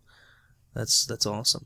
And I'd have to go that same feeling with like the intro to Mega Man 2, because the intro music to Mega Man 2 is the end music to Mega Man 1, and then it kicks up right at the end. Yeah. So to me that was like, oh, this is so awesome. Yeah. No, I get that, and I'll tell you the end music to Mega Man 2 is fantastic. The sort of the weapon change, sort of seasonal thing that kind of goes on, or that's pretty awesome. Yeah, it's kind of sad almost for a minute until it gets to like the credits music, right? Yeah, and you just see this giant helmet out in the field. I don't know what that means, but well, it's sort like of my at work the end of here Mega is done kind of thing. Yeah, like at the end of Mega Man 1, he takes off his uniform, and and it's like, I'm back to just being a guy. Yeah, time to go slop the hogs. I'm gonna go hang out with Dr. Light and roll for a while. Yeah, let's take the helmet off. Yeah, before we went into this podcast, I was pretty sure I was going to say Mega Man 3, but before we started this, I watched a couple of Let's Plays of both games, and listening to the music, I felt like Mega Man 2 was a better overall package, so I think I'll give my vote to Mega Man 2.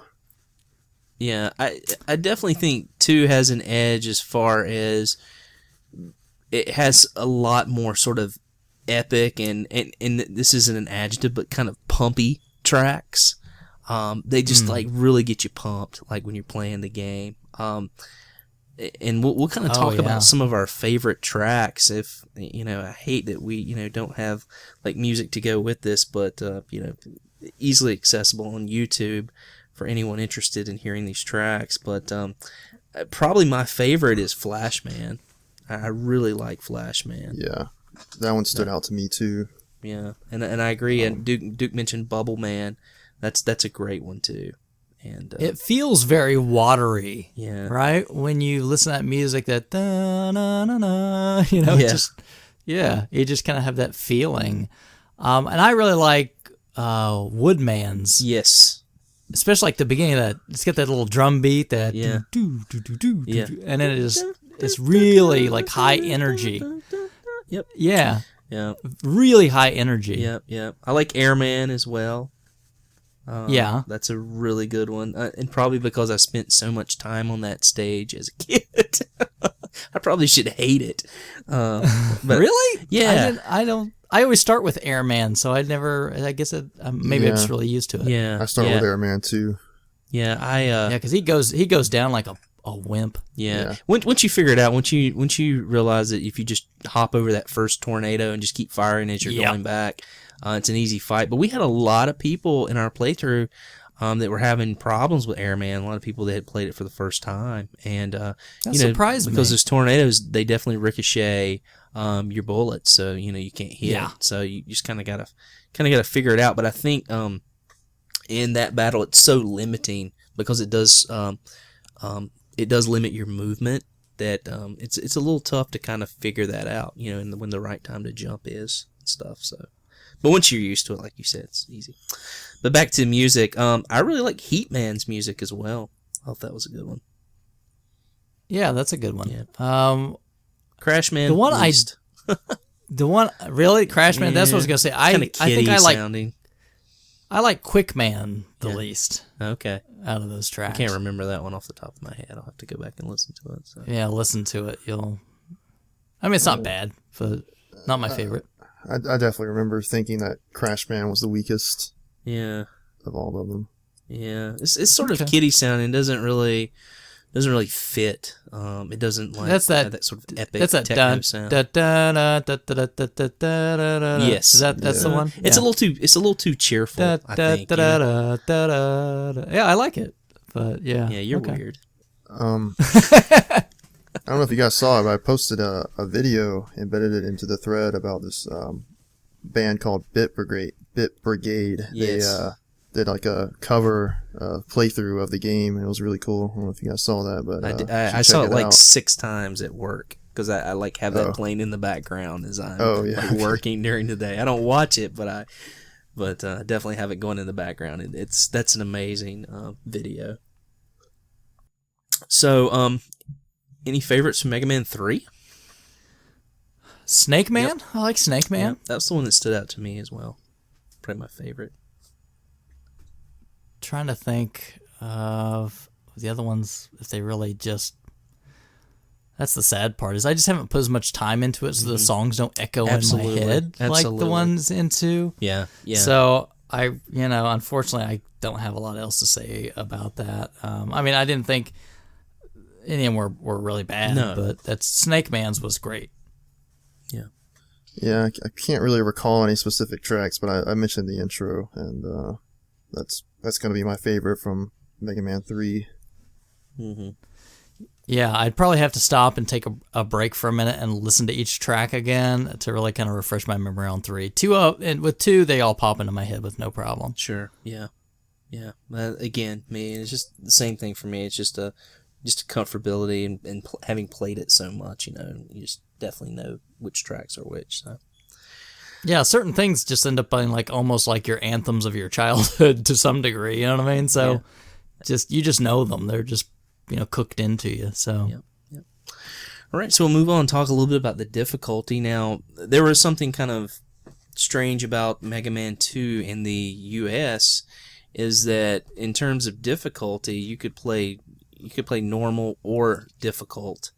And the difficult was actually from what I understand, was the Japanese version. Just the Japanese version of the game, correct? Difficult is normal. Normal is easy. Right, exactly. So, and they didn't get an easy mode in Japan, correct? No. 2. Yeah. They never get the easy mode. I'm sure they probably had complaints for the first one and went, well, maybe this is too hard for those stupid American kids, so let's give them an easier version. And they were right. let's give well, them. they changed it back later. Let's give them a normal mode and metal blades. Which is so weird because some games went the other way when they came here. Like, oh, we have to make them harder. Sure. Like Ninja Gaiden 3. Yeah. Harder when it got here. I think the first two games oh of that man, are you're hard going to take off tons of damage when you get hit. I think the first 2 games in that series are hard enough, so to be honest. But. Yeah. But yeah, Mega Man, for whatever reason, Mega Man 2 only. But they just kind of like, oh, here you go. Yeah. I guess unless you're playing like the Mega Man collection on like GameCube and all those where you can dial the difficulty to like super easy basically if you want to. Yeah. Yeah. They have like a really easy mode on all those games you can play, which is come on, that's pretty lame. So I guess, in way doing too this easy. comparison, we really have to compare the normal mode in Mega Man 2 to the just the normal mode in Mega Man 3. To be fair, I mean, we can't just use the difficult mode, but Really? well, I would say that's more apples to apples. well, I know, but like when someone's normally playing both games or just kind of sits down to play both games, most people are going to go with normal. They're not just going to click on difficult to start playing the game, unless they're Steve. But if you put those standards out there, I mean, it's a no contest which one's harder. Oh, sure. But I mean, I guess the vote's not which one's harder. I guess the vote is more like which one is more appropriate. Like the difficulty being, more appropriate. And I mean, and for that, kind of for that reason, and looking at it that way, I guess it really depends on the way you look at it. I would probably go Mega Man 3. I mean, I thought, and maybe again, this is sort of nostalgia, and because I'd played 2 so much, I sort of thought the difficulty in 3 was, it was a much more challenging game. It really, it really tested me and made me almost throw a few controllers. Luckily, my kids were around, so I didn't. Having played them plenty, and I don't have that much trouble beating either one of them. Yeah. I guess I would say 3 just because there's more of it. Mm-hmm. And you do have to go through those 4 stages where you have to beat 2 bosses in the stage, but you get E-tanks, like, no problem, so... Yeah, but if you die, don't you have to start back from the beginning? Like, you can't just beat one boss and just start from there. You have to start That back sounds from the bad, beginning but I again. can't remember the last time I died to tell you, because you just E-tank. It's not that hard. Now you're just bragging. No, I'm not. I'm serious. I think those levels have checkpoints in them. It wouldn't surprise me. Yeah, but I if you think when you're probably, out right of after your each boss. Yeah, they do. Now, but- all of them, if you run out of lives, you'll have Yeah, to start the Sure, level over. Yeah, sure. if you're And that's out what of I lives, meant. yeah. You can't just beat the Okay. first boss and then start back over. No, you're absolutely right about that. Yeah, that's pretty much. There that's are always the way it checkpoints. goes, I think yeah. they're after each boss. I think there's a checkpoint after each boss. That's just like Mega Man 2, same way. And like, there's a halfway point checkpoint, but if you lose all your lives, you have to start over again. sure. Yeah. Sure. So I don't know. I mean, I would guess I would give it to 3 again, just because there's some more of it. But I think the Wily bosses in 2 are tougher than the Wily bosses in 3. So I don't know. Probably all evens out. Yeah. I found Mega Man 3 to be quite a bit more difficult, even while playing Mega Man 2 on difficult setting. Mm-hmm. And really that kind of translated to the game being more frustrating for me. In saying that, I got more frustrated with Mega Man 3 than I did with Mega Man 2. So I guess that means I prefer Mega Man 2's difficulty over 3, I suppose. Yeah. I would agree with you. There are some pretty frustrating parts in 3. and sometimes some really almost kind of cheap parts. Mm-hmm. Yeah. Like especially like that Snake Man where you've got those floating platforms and then the bullet guys, and then you shoot them and they take off at you. Bullet clouds, yeah. That took me a while to get past that part. Yeah. Yeah, I just, I get to the point where I just don't shoot them. I just avoid them. I just use Rush Jet. Oh, okay. Well, there you go. That works too.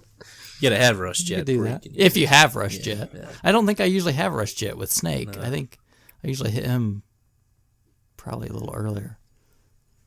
I'm trying to think when I hit Snake Man. I don't know. I'd have to look back at the order again. Well, it looks like from what we've kind of doled out as far as points of the game, kind of the final result would probably be that we probably I know Krabby would not agree with this, and he'd probably put up a fight with each point. He probably, yeah, he would.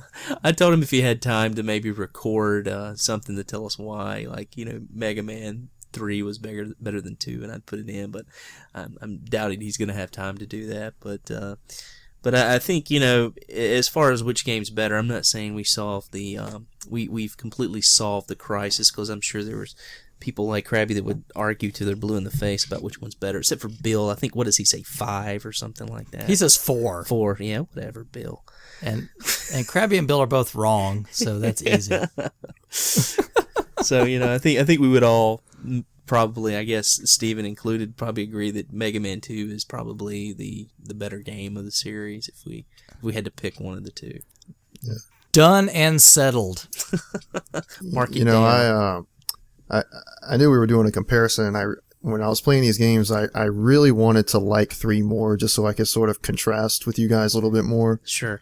But I just kind of went with which game I had that was most enjoyable for me, and that was 2. So.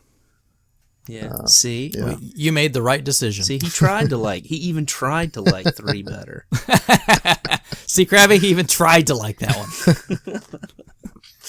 And this was my first time. This was my first time playing through the Famicom version. Oh, so okay. So that was at least fun Famicom for me. Versions. All right. I did. I played Rockman 3 this time, just because I was like, I'll do something different this time. Yeah, it's pretty much about the same thing. Yeah, I don't have any of the Famicom games in my collection. And it's one of those things, like recently I've just kind of been like, yeah, I should probably just go ahead and get that series. And then there's also the Rock Board game as well, which is sort of like Monopoly, Mega Man Monopoly, sort of like almost like Mario Party, Mega Man Monopoly sort of thing. Yeah, without like the minigame stuff. Yeah, no minigames. So, but there's that as well. Well, they made a Mega Man Soccer eventually, so Yeah. Wow. Yeah. Talk about a game that had a bunch of potential to be a lot better and wasn't. But yeah, definitely I think it's something that I'm going to try to get. I'm going to try to grab these games on the Famicom. Just to have them in my collection, if nothing else. I think the most expensive one's the first one, isn't it? I think it's Rockman. Rockman is the most expensive. Yeah. And some of the other ones are not very expensive at all. Yeah, which is kind of... comparative. Yeah, which is kind of the same route that the price of the NES versions have gone. It seemed like... It's probably just because the first one just didn't sell as well anywhere. So there's probably not as many copies out there. Yeah. But then, at the same time, it seems like when I first started collecting, it seems like 5 and 6 were pricier games than 1. Oh, I think when I first... 5 is pricey. Yeah. 5 is definitely the most expensive of the NES games. Yeah. Okay. Yeah. And I think 1 is probably 5, 1, 6, 4, probably 3, 2. Yeah, I believe that's probably right. I just recently acquired these games on the NES myself, so I'm pretty familiar with their price ranges. Yeah, even 2 is like $30 now, it seems like. Just kind of nuts. I think you can still, some places maybe find it for $25 or so, but yeah. It's serious nostalgia, because there's tons of copies out there. Yeah, absolutely. There's no reason it should be that expensive. No way. So I guess I wanted to maybe talk for a little bit about, like, maybe compare it to other, like, sort of platformers of the 8-bit era. And, kind of what was out there, or anything comparable. I know that there was the sort of the obvious game that was comparable to Mega Man on the NES, and I'm trying to think. I'm trying to think. Talking about Cryon Conquest? Yes, I could not think of the name. Or Magical Doropi? Yes, Magical Doropi. Famicom. That's expensive on Famicom. It is. It's one of the few games that's really expensive on Famicom and not expensive on the NES. Kind of went the opposite way. Yeah. They must not have made as many copies or something. You know about this, Stephen? Cryon Conquest? I don't think I've ever heard of that. Okay. It's basically a Mega Man clone, except it's like a witch. So it's like a female. Instead of an item 2, you have a broom. It's a good game. Yeah, it is a good game. I would say if you like Mega Man, pick up Cryon Conquest. Yeah. And to some degree, like Power Blade. Power Blade 2. Sure. I think it's at least an influence for those games. Absolutely. And maybe even, to some extent, something like Bionic Commando. Even though there's like no jumping, that sort of platforming. I mean, it's still like sort of that run and gun style, right? And stage select to a certain degree. Yeah. So, but yeah, Cryon Conquest is pretty blatant. Even the sprite looks pretty Mega Man-ish. Yeah. But sometimes like, hey, it's more of a good thing, so sure, don't complain. Yeah, absolutely. Give it a play.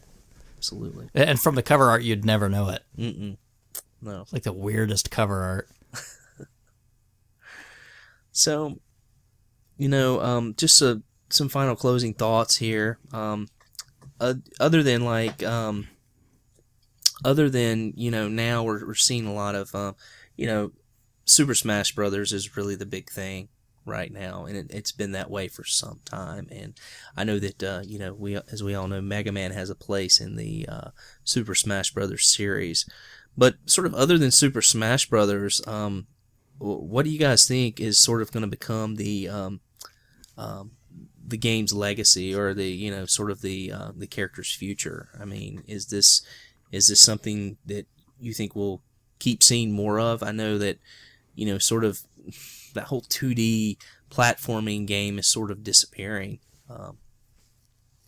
Well, I mean, Capcom's getting ready to release Mega Man Legacy Collection for the new platforms. Right. Sure. So 1 through 6 are coming back again for those. And they're going to be remastered in 1080p. And Mega Man 9 and 10 are still, you can still go out and buy those. So I think there's a future there. I think Mighty Number 9 has maybe shown Capcom that, hey, don't forget you own Mega Man. Mm-hmm. So I think there's life in it. Mighty Number 9 made a ton of money through Kickstarter. Mm-hmm. I have little doubt that, if Capcom wanted to go that direction for some reason, Mega Man would have no problem getting plenty of money for a Mega Man 11. Yeah. Will they? I have no idea. Yeah, to me it just seems like it's a bit stagnant right now, and they're just, they're kind of throwing out a remake, which is, I'm not saying it's not nice, but, it just seems like, with things like, like Genesis Collection and things like that, it's just every time a new system comes out, you're putting these things on a new system. They did the same thing with Atari, with ColecoVision, for years. I don't think they're going to put any Atari titles on the PS4 or anything like that, but you never know. But it just seems like, for a while that whole genre was dying out, sort of the 2D platforming, and it seems to be sort of making seems that there's so many fans out there, especially with the, I guess it's kind of referring to the newest, what was it called? The newest Castlevania type Kickstarter that just funded, that just blew it out of the water. Bloodstained. Yeah. It seems like there's still like a real, of course, like desire and gamers out there that still want their 2D games. Of course, yeah, there's a real hunger for this stuff. Glad you brought up Bloodstained, because I wanted to mention, when that Kickstarter was still going on, I watched an interview with Koji Igarashi talking about why he chose to take the Kickstarter route with developing this Bloodstained game. Mm-hmm. And he said he originally went to the big publishers, and they all told him that the budget he was asking for was too much, and this type of game didn't cater to their core demographics. Yeah. And he was turned down by every single one of them. Every publisher turned him down, and they just didn't think there was a market for these old school 2D platformers. And I think things like Kickstarter are just proving them wrong. I could see that. I mean, you have like success. Yep. you have like your EAs and your Activisions, and they're not going to be the kind of publisher that's going to pay attention to this stuff. And the ones that would have are Japanese companies that are turning into mobile game developers and leaving the field altogether. Yeah. So where are they to go but Kickstarter? Yeah. Well, they're leaving. I feel like these companies are. I mean, I don't. The heads of these companies are really leaving some money on the table. I mean, let's look at Shovel Knight. I mean, there's a direct kind of comparison to Mega Man. Sure. Same layout, same design. I recently downloaded it on my PS3. They made it available for PS3, and I started playing it last night. Man, what a fun game! Great game. I just sort of feel like 2D platforming is, it's still a very loved genre, and I think people are really missing out by not, doing some of these games. What was the other one that was the more recent one? There was like a Metroid sort of clone. I can't remember the name of that. Axiom Verge. Axiom Verge. Axiom Verge. Yeah. I mean, once again, another like game that sort of, hit it out of the park. That's what's really getting to be weird, because these indie developers are going, hey, if you're not willing to make a new one for the people, I'll just rip it off and sell it. And so Nintendo could have easily made, Super Metroid 2 or something and made plenty of money, but they're just, either they don't care, or, maybe it's too small for them. I don't know. Yeah. I guess sort of my fear is, with games these days and companies like Nintendo, is that these like really awesome and beloved characters, and I'm not speaking of Mario, because I mean Mario, we're gonna get Mario, we're gonna get Mario games till the company folds. I mean that's the iconic character on that system. But these characters like Mega Man, who are in these games, and Samus. You just kind of feel like, what's the future? And I'm hoping it's not, just in relegated to like fighting games. So, well, I think the good news, at least what we're seeing, is that if the big boys aren't willing to put out the money, either Kickstarter or indie developers are. So the products will sell. It's just, unfortunately, to some degree, it's just going to be more in the download market instead of the physical market. But who knows? Maybe this new retro VGS console, we'll be able to pick some of these up, and you can buy the carts for them. Who knows, right? Maybe if they made Mega Man into a first-person shooter, Activision would have paid more attention. Oh God! Please don't. Yeah, don't do that. Please no. No. Call of Mega Man. And no prognosticating on RF generation. Too much stuff that we put for April Fool's jokes is coming true these days. It's kind of scary. It's really creepy. Oh, it's like Big Brother's watching, right? Or something. So I know. Any other thoughts on the games that you guys? Anything that we maybe left out that you'd like to talk about or wax nostalgia on? The only thing I might mention is like how much better the Japanese art is than the U.S. art on all these games. Mm-hmm. So, if nothing else, just Google it and look at the cover art for the Japanese Mega Man games, and then be astounded at how idiotic people were in the U.S. to put what they put on the cover. It's so strange that we, for whatever reason, we're just afraid to go like cartoony. We were afraid to have like a cartoon cover. Well, especially like the first Mega Man game, it's like, okay, you could have had this great art, or like let your cousin's friend, from high school draw a picture. I heard that was drawn in one afternoon. Yeah. Yeah, Obviously. really? Well, it was probably like by the janitor or something. I mean, I think I heard before that the guy they got to draw that, he didn't really get to see the game. They just basically sort of told him what Mega Man was, and he had to go just draw something off of that. Yeah. sounds amazing. I believe that's what I've heard. I could be wrong, but Yeah. Yeah, but look at Rockman's cover art, and you'll be like, how could they have not done this, right? Yeah. Yeah. But yeah, I mean, that's probably the biggest thing I would say is just what a real shame that we got gypped out of some great cover art. Sure. Absolutely. All right. Well, we'll end it there.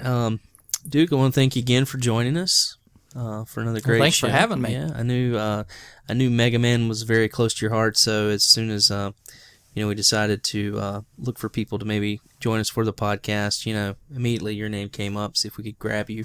And I knew, again, I mentioned Krabby. It's kind of the great debate that we always have when we're texting each other. It's either that or Batman versus Superman. So if we ever have a Batman versus Superman podcast, we'll be sure to have you both on for that. I'll be eagerly awaiting my invitation to the Dark Souls playthrough podcast. All right. So thanks for joining us, everyone. And hopefully you'll be joining us in July for our retro playthrough next month. Fokaki79 was our winner of our playthrough lot, which we did for the donation drive, which was last December and ran into January. And he chose the game for July. I let him take over my spot for the month. And it should be a fun time. We're going to be playing Golden Axe 1 and 2, but I think a lot of us are going to try to play 3 on since it's available on some of the Genesis collections, and I'm actually going to be playing it on the Mega Drive, so it should be a great month.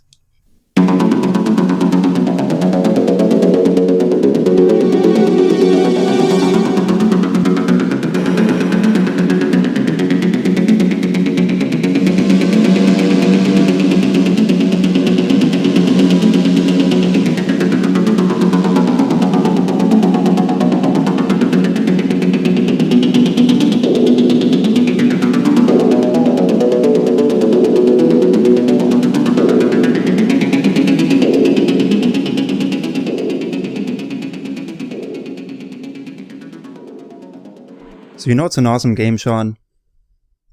Mass Effect. Are you sure about that? I'm pretty sure.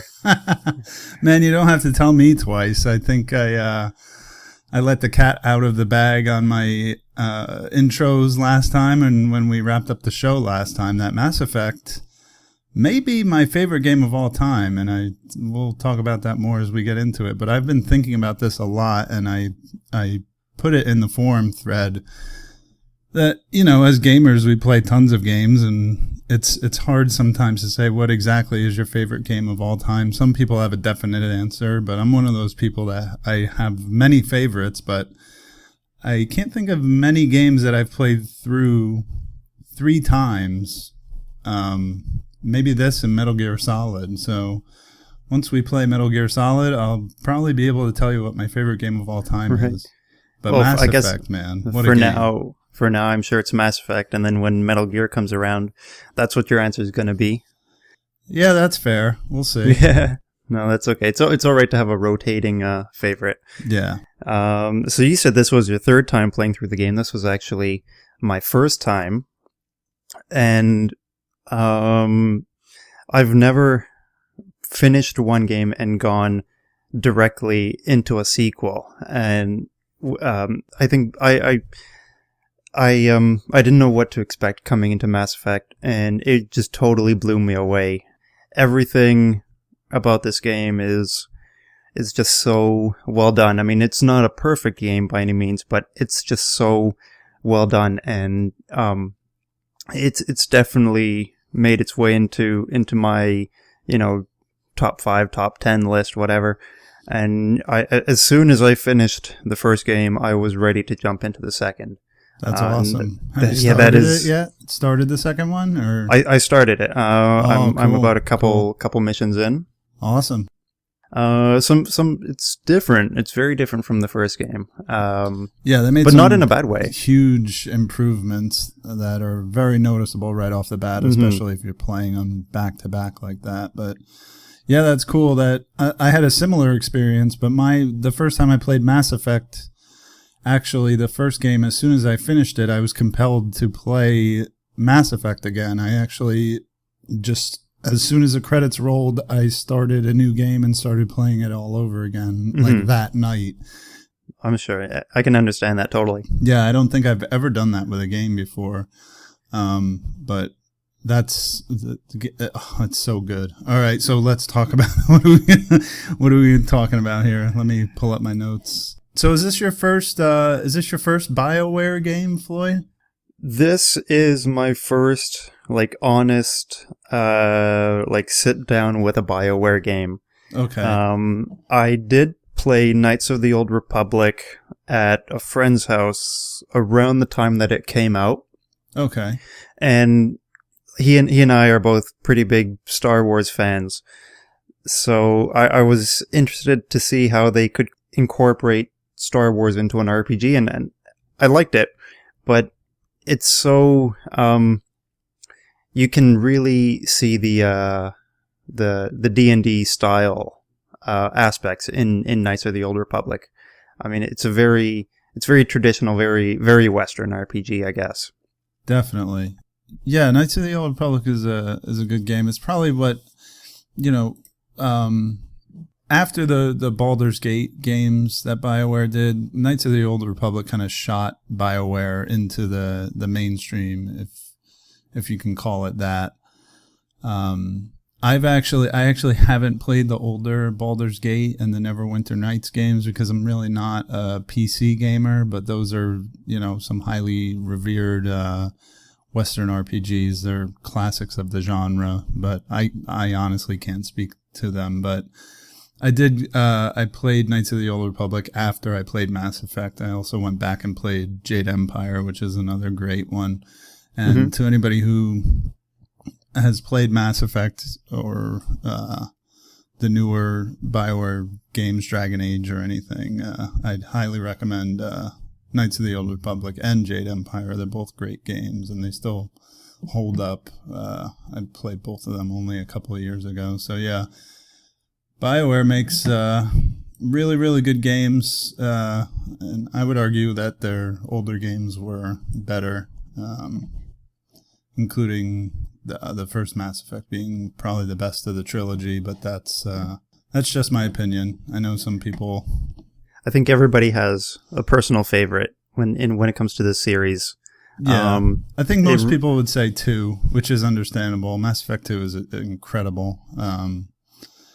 But yeah, I have a soft spot for the first one. It was one of the first, I think it was the first Western RPG I ever played. So it kind of stuck out to me for that reason. I had never played anything like it, and playing the game with the dialogue choices, that was just amazing to me the first time I played it. Like being able to control a conversation, which again is something that has been in Western RPGs on the PC side for years, but it was something that I had never experienced, and I was just blown away by it. And that's one of the things I adore about BioWare games, especially the older ones. So, well, let's kind of talk about the Western RPG versus the JRPG, because they're very different takes on a one game genre.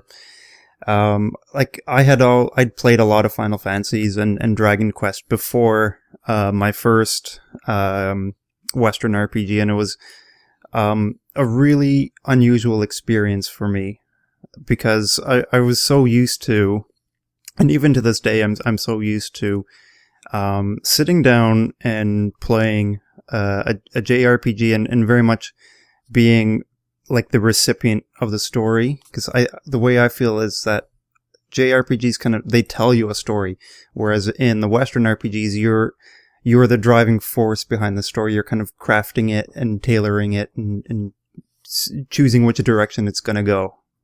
Yeah, that's definitely true. I mean, certainly in Mass Effect, there's some minor and major choices that you can make that will affect your character, will affect other characters, can kill characters can die, characters can leave your party, characters can like you or hate you, or you can craft your own character with the morality system, whether you want to be Paragon or Renegade, which is more fleshed out in the later games. That's one thing that they definitely improved upon in the second and third game. In the first game, it's kind of just like a meter in the pause menu, whether you're Paragon or Renegade, but it affects the ending of the game to a certain extent, but it's really how you want to role play and how you want your character to. And from what I understand, especially in the later games, characters will react to you differently depending on your moral alignment.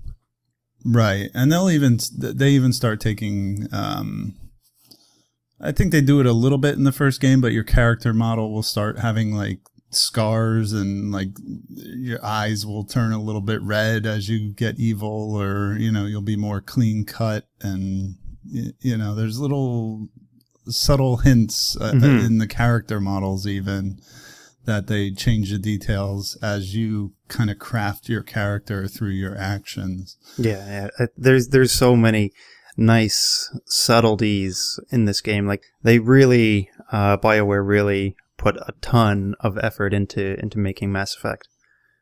Like just down to, like you said, your moral alignment. You will affect how things play out for you, and it'll affect the appearance of your character. That's really cool. Anyway, so I played this on the PS3 as part of the Mass Effect Trilogy compilation. It was originally released on the 360, published by EA in 2007. I think a few... Actually, I'm sorry to stop you there. I think the original Xbox 360 release was published by Microsoft Game Studios. I think you're right. Didn't pick up the franchise till the second game. I think you could be right. Yeah. So thank you for that correction. Yeah, so, no problem. And that would explain why it was a 360 exclusive. That's exactly right. So the original was published by Microsoft. Yep. Yeah. It did get a PC port, I want to say about a year later. And as of mid-June, it's actually available on the Xbox One via its new backwards compatibility. Yeah, so that's pretty cool. That is really cool. I think it's going to introduce a lot of new people who missed out on this game to something that's very exciting. Yeah, especially with the newest one coming out in the hopefully near future. Looks good. We haven't seen much, but it's looking good. Yeah. I'm sure it's going to be great. Yeah. All right. So let's sort of get the quick stuff out of the way. The RFGen members who played this game were myself, Shawn, Metal Fro, Eric Escapade, and Neo. Yeah, we had some really good, really awesome participation. Not a huge group, but the people who played the game were very prolific with their posts in the forum thread, and as always, we really appreciate that. As playthrough hosts, like the one thing that makes this worthwhile is good participation. And I don't know about you, Floyd, but I don't care if it's just me and you and one other person playing the game. If that other person plays the game, enjoys it, writes a lot, or, doesn't even, you don't have to enjoy the game. Just tell us how you feel about it. That's what makes this really fun to do. So this was a really good playthrough from that aspect. A lot of people put a lot of time into sharing their thoughts. So as usual, we appreciate that from the members of our generation. Yeah, you're right. Because it is fun to play these games and just to hear another perspective on what people are liking and disliking is really makes it that much more enjoyable. Absolutely. Yeah. So Mass Effect has a very typical sci-fi plot in the sense that the human race is kind of the new kid on the block in this galactic community. and so they're not really welcomed into to this new galactic society of all these rather far more intelligent and sophisticated species. So they're not 100% trusted, and there's a governing body within the world of Mass Effect. Oh, geez, the name's on the tip of my tongue right now. The Council. That's it, the Council. The Council. The Council, yes. It's such a normal word that, it escaped me. Anyway. So the human race isn't really accepted into the Council until Commander Shepard, who is the commander of the Normandy, discovers an artifact that was left behind by an ancient civilization that's kind of become mythological in the world of Mass Effect that everybody doesn't really know about, and then this race is sort of the reason why all these species have come together and progressed to where they are. But I think to wrap up this game in a nutshell, it's that every 50,000 years, a race of mechanical, sort of biomechanical, that's what I'm trying to say, a biomechanical race wipes out the entire population of the galaxy, forcing like a restart on the evolutionary cycle. Right. And it's a little bit of like a population control, but I think that might be reading too much into it. Yeah, there's a lot of like philosophical. I mean, it's a big like theme. Like, why are the Reapers doing what they're doing? It's it's a huge like kind of philosophical question throughout the entire trilogy. So to try and answer it here, it's not. There's no point, but it's really more about. Well, I'm sorry, I don't mean to interrupt you, but no, go ahead. One of the things I love about the story of the first game is that whereas when you get into the second and third game, and you'll find this as you're playing it, it's all just about saving the galaxy from the Reapers. That's all. Like, it's just this huge, grandiose thing. You're literally just trying to save the galaxy. But in the first game, you have this kind of especially in the beginning of the game, you're getting this peek into why it's happening. You're just pulling back the veil. Like, it's kind of a cool experience playing this game again after playing the whole trilogy, to kind of look back and like see what it was like before you knew what the Reapers were. And you're just kind of, the smaller story is to try and figure out what Saren is up to.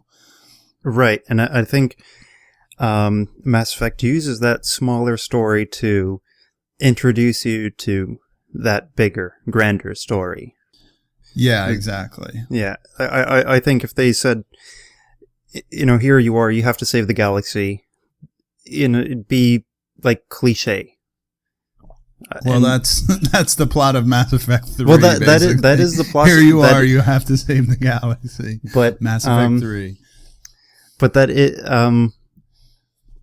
they do it in a very original way, where it's you have to save the galaxy by, like you said, peeling back layers of the mystery as to why the galaxy is in danger in the first place. Right. And it's really cool to kind of chip away at that in this first game with the help of your crew and your fellow cast of characters, and these weird, like, they're not flashbacks, but like those weird trance things that you get when you touch the artifact in the beginning of the game, and then you get these visions.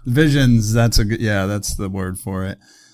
So yeah, it's pretty cool, and it's like almost disturbing in a way, the mystery as it unfolds, and yeah. So but at the heart of it, it's a manhunt for Saren, who is you're right. He's a Spectre who's gone rogue, and a Spectre is somebody who's like an agent of the Council who has kind of is kind of like above the law, so to speak. And the idea is that Saren is a Spectre, so it's hard at first to kind of prove that he's doing something wrong even. And he's brought in via hologram before the council, and kind of you get kind of shoved off to the side. But as you start proving what Saren's up to, you eventually become a Spectre. Yeah. And you're the first human Spectre. And Saren is actually a highly regarded member of the Spectres. Exactly. So if there was anybody who would be threatening the safety of the galaxy, he would be the last person to be, on the wanted list. Right. Which is funny because his like characterization and like his voice acting, it's like he's one of the most like thinly veiled like bad guys. It's like he's not gonna turn around. You kind of meet him and you know that this guy's gonna be the main bad guy. Right, exactly. Which is funny because he's indoctrinated. Like like the way the way Saren plays, it's hard to even imagine him being like this good guy, like Spectre, like the way Nautilus is in the beginning before Saren kills him. It's like, man, these guys all seem just like evil bastards, you know what I mean? Like, even before you find out that Saren is indoctrinated, it's like, I guess that's just the way they're written or the way they were voice acted, but it's kind of funny. Yeah, so you have to, once you convince the council that Saren is behind all of this, you go on a manhunt for him, and you kind of chase him across the galaxy, across the Milky Way.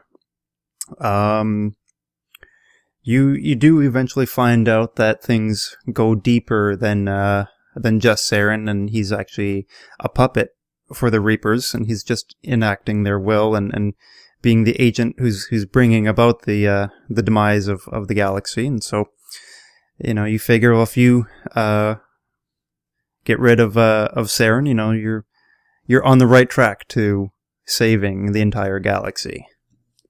Right, because by the end of the first game, the cat's out of the bag. The Reapers are coming, and you got to figure out a way to stop them. So, and then I have no idea if this was originally intended to be a longer franchise. Probably, considering the way they wrote the first game. Yeah, but, that's I don't even know. I would imagine so, though. Yeah, it's got to be. Because the way the game ends is sort of like, the world is safe for now, right? Mm-hmm. Yeah, but it's not over. No, it's not over. You've deferred the crisis temporarily, but the Reapers are still out there, and you're going to have to fight for your survival. Yeah, and the whole end of the game is, what are the humans are going to have to step up, and you have some choices to make with Udina there, who is kind of like he's like the Paul Reiser character from Aliens, where he's just this slimy, wormy guy who's trying to take advantage of every situation he finds himself in. Mm-hmm. And, at the end of the game, you can kind of side with him and say that, the way it works out is they put a human on the council, and it ends up being Anderson, but you're kind of faced with this choice, and I think it just affects your Paragon Renegade thing of whether or not you want a human on the council and who you want it to be. But I nominated Anderson for that role. Yeah, I'm not positive, but I think. Oh, actually, no. You can make Udina. Udina is the other choice, right? So you can actually nominate him. Okay, I don't think. I mean, who in their right mind would do that? But no, I know. He's such a unlikable character. Well, Udina is the reason you were excommunicated from the Spectre community. Right. Right. So, you're after backstabbing you, I don't see why anyone would want to do something nice for him. Yeah, exactly. It's hard, man. I don't know about you, but when I posted on the forum that when I play games like this, I cannot force myself to be the bad guy. Like, no That's matter interesting. what. Even my third time playing through the game. Like, I can do some renegade-y stuff, which is like, oh, if you want to say something smarmy instead of being polite. Like, I can do that, but like, killing the Rachni Queen, I can't do it. The third time I played the game, I can't kill the Rachni Queen. Mm-hmm. You know, I always want to, but it's like, I can't do it. No, I know what you mean, because even though these are pretty straightforward questions that you're faced, they're not easy answers, right? Right. So, yeah, we're going on a tangent. No, we're sort of we're moving kind of nicely actually into All right, into the gameplay, because player choice is a big aspect of this game, right? and that as you said affects your alignment, and you can side with the Paragon or the Renegade alignment. If you become a Paragon character, that's sort of the more standard altruistic character, somebody who's in favor of cooperation and diplomacy and right, and doing just things being by the book nice and polite, and Yeah. doing things by the book and helping people. But again, I kind of just it's kind of just like a carryover, I think, from Knights of the Old Republic that was like light side, dark side in this game at least. And again, it's not as black and white as like a light side, dark side thing. No, I definitely think. not. And I'm only kind of judging it in the context of the later games where it's done better. At the time, like when I first played Mass Effect 1, the first time, I was like, oh, this is really cool. Like your character can be, you know, a good guy or a bad guy not a bad guy per se, but like, Well, let's kind of get into that, because like as the name Renegade implies, you're not necessarily a bad guy. You're playing by your own rules, and you'll do whatever it takes to get the job done, right? If that means going against a council, if that means going against what's expected of you, you'll do it, because it's sort of like rules, ethics, whatever, be damned. right. I have to hunt down Sayre, and you know, I'll do it, right? Right. No, I love being able to do those little things. Like I said, I can never do the like super evil crap, but like when you were doing your like the calm conversations with the council after each mission, did you ever hang up on them? No, I didn't. Oh, I didn't. I actually did that like once when the Turian said something like, you would do anything to protect the humans, and I was like, you know what, like I just hit the hang up option, and it felt really good. Like, I'm sure, because there is bad blood between the humans and the Turians. Oh, actually, yeah. there's bad blood between the Turians and pretty much everybody. Yeah. And that's another thing that's just amazing about this game. Going back to the story, it's not you know, story and lore are two different things, and this game has lore in spades, and they do such a good job of conveying it through subtext and through if you want to take the time to read the codec entries, you can learn so much about the lore and the world and the I know the races, and you know, there's races you forget. Like you'll play the game and only encounter like two of those tall jellyfish guys. I forget what the Elcor. Yeah, and it's like, oh yeah, I forgot about those. They have like they have this entire origin and their own planet, and they were you know, they were moved, or they had this, you know, the Quarians have their like immune system issues and stuff. Like it's so good. Like, yeah, I think the story of Mass Effect is simple in and of itself, but it's all the lore that really adds depth, and that's what people love about this game. I think just really going down the Mass Effect rabbit hole. Absolutely. Yeah, there's so much color to it. It's amazing. And it only gets more dense in the later games. Again, this game is a little bit easier to swallow. It's a little bit more like encapsulated. Mm-hmm. But as soon as you start playing Mass Effect 2, man, it's like it just blows up. And there's so much stuff to check out and to read about and planets to go to and stories to learn, and it's amazing. It's really, really awesome. Yeah, that's kind of the best word for this, is amazing. Yeah. So what kind of choices did you make? This is a really player choice driven game. Yeah, so the one I keep harping on is killing the Rachni Queen.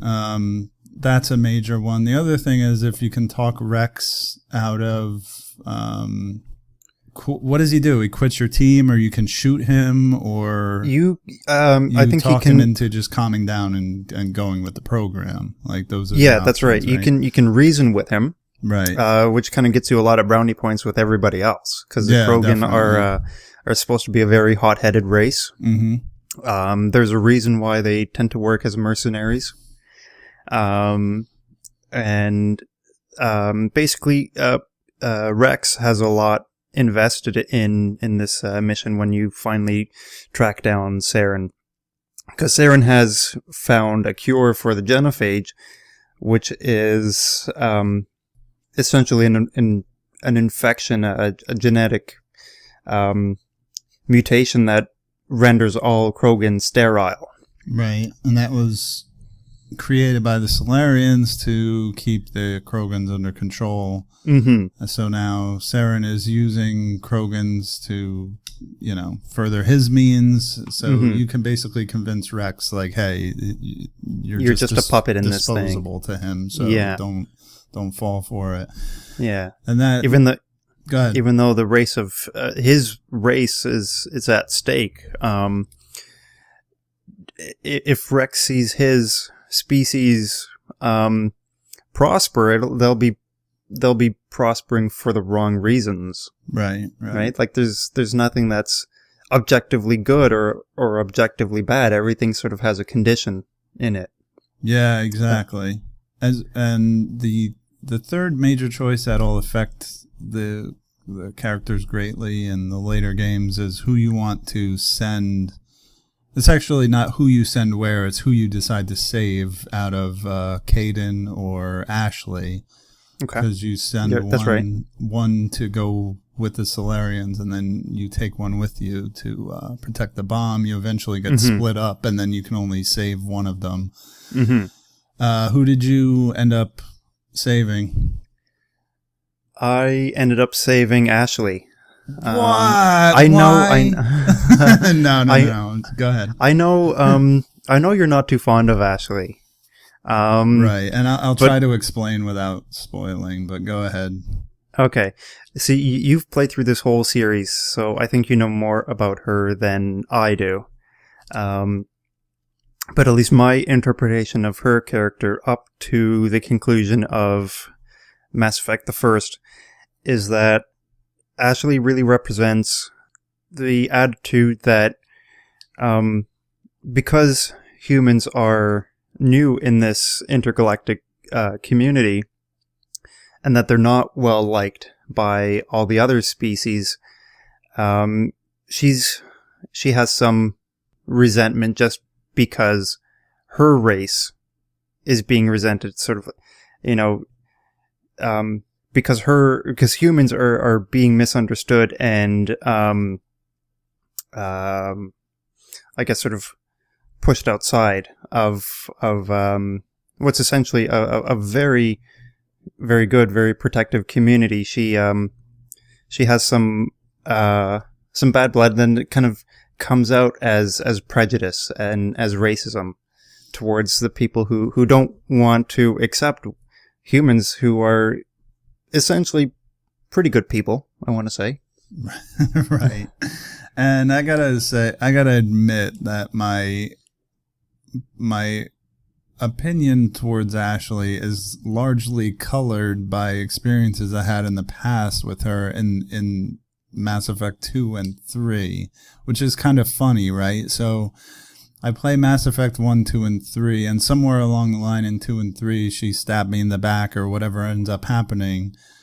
And so now when I go back and play Mass Effect 1, aside from the fact that she's kind of a right-wing racist type character, I also remember how she will go on to stab me in the back in the future.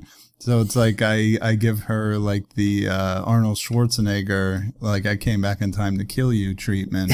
That's funny. And so I ended up saving Caden in this playthrough. So, okay. So that's a choice I made. Caden, I actually, well, since we're talking about the characters, right? Caden, I didn't care too much about. I thought he was a very uninteresting character. I agree. He's kind of bland. He just, he's a biotic who, biotics are essentially, what's the best way to describe them? They have implants that heighten their, I don't know what you call it, like psychological powers, so they can. Yeah, I don't. Biotics are weird. I find them very difficult to describe. Yeah, it is kind of like telekinesis powers. Yeah. So your strengths are either like combat, tech, or biotic, and tech and biotic are kind of the same thing, but not really. Like tech, is good. In the first game, you're fighting mostly Geth, so you're fighting a lot of robots. So it's your tech skills are things that like, overload enemy AI or make them go berserk against their allies. Where like the biotics things is kind of like telekinesis, like Professor X powers, like right, yeah, throwing things around with your will, basically. That's right, yeah. Which, I guess in the terms of an army, they have their place.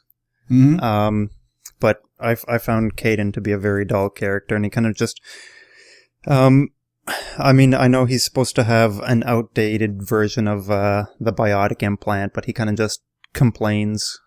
And I think, even though I think Caden is this character who, I think he knows he's not the best soldier, but he just wants to be the best that he can be.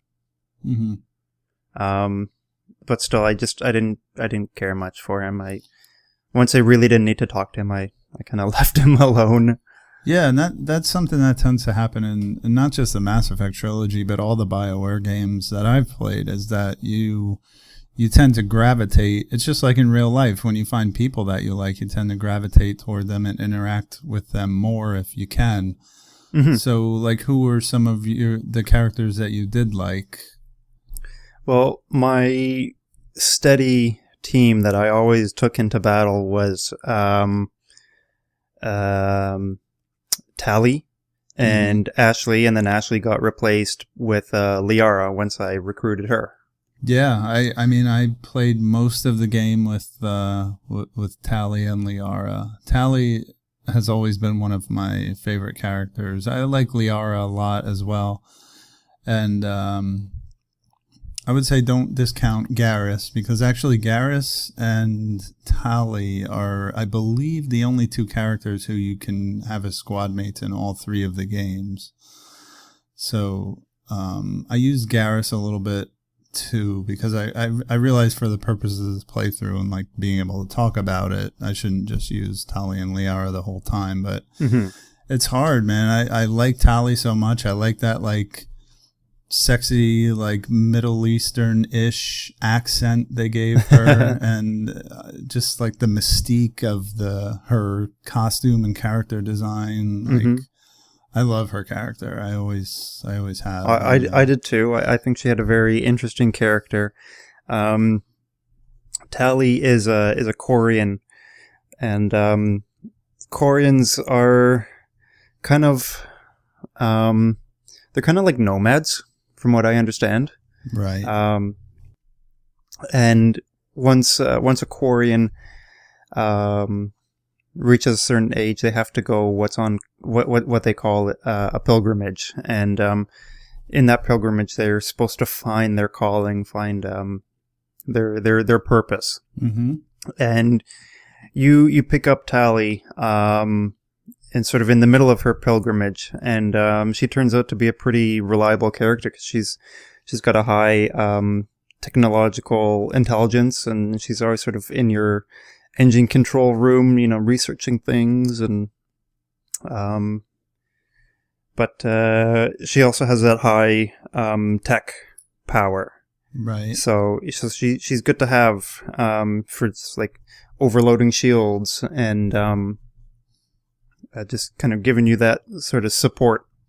Yeah, and I also found, and I can't even point out specific examples off the top of my head, but sometimes you just find that as you're playing that you're like, for me, Tally was a character that I kind of agreed with her moral judgments a lot of the time, because as you go through the game, the characters will try to They'll try to sway you one way or another. Yeah, exactly. And sometimes, depending on who you have in your party, they'll kind of pit you against each other, which is kind of cool. Like a lot of times, I think they want to make the decision more interesting, and they want to make the decision more difficult, right? And basically, what they are is the cartoon devil and the cartoon angel over your shoulder. Exactly, that's absolutely right. Two party members usually are in those situations, and I think it's just like in real life when you gravitate towards a friend or somebody that you like, you tend to make the same kind of value judgments that he or she will, and that's why you have those kind of companions in life. And that's just the magic of a good BioWare game is the way that's written to make you kind of feel like these people are your friends. As crazy and you're right. I know I feel okay saying that because I know our audience and the people who played this game with us will be able to identify with that. It's something that happens with a lot of art forms, but I think in video games, it's really the interaction of it makes it all that more like palpable and powerful. No, you're right. And I think the last character that we have on the list, and you touched on him a little bit, is Garrus. Yeah, Garrus is really cool, and again, he develops maybe the most out of any of the characters throughout the whole trilogy. He seems to be a very well loved character too. Yeah, very popular. He's one of those characters who has kind of strong convictions, but he's not like polarizing. Like he just wants to do the right thing. You know what I mean? And, yeah, that's right. He just wants to do the right thing, and I think he's very driven by logic. Yeah. No, he's kind of like the Mr. Spock of your crew. Yeah, kinda. Yeah, you'll see. There's a character who's more of a Mr. Spock, but when you meet Mordin Solus in the later games, I would call him more of the Spock character. But Garrus, for the purposes of the first game, he definitely fills those shoes in the first game. Absolutely. Because I would assume that the one big example that you keep going to is when you can determine the fate of the Rachni Queen. I went in with Ashley and Tally. Okay.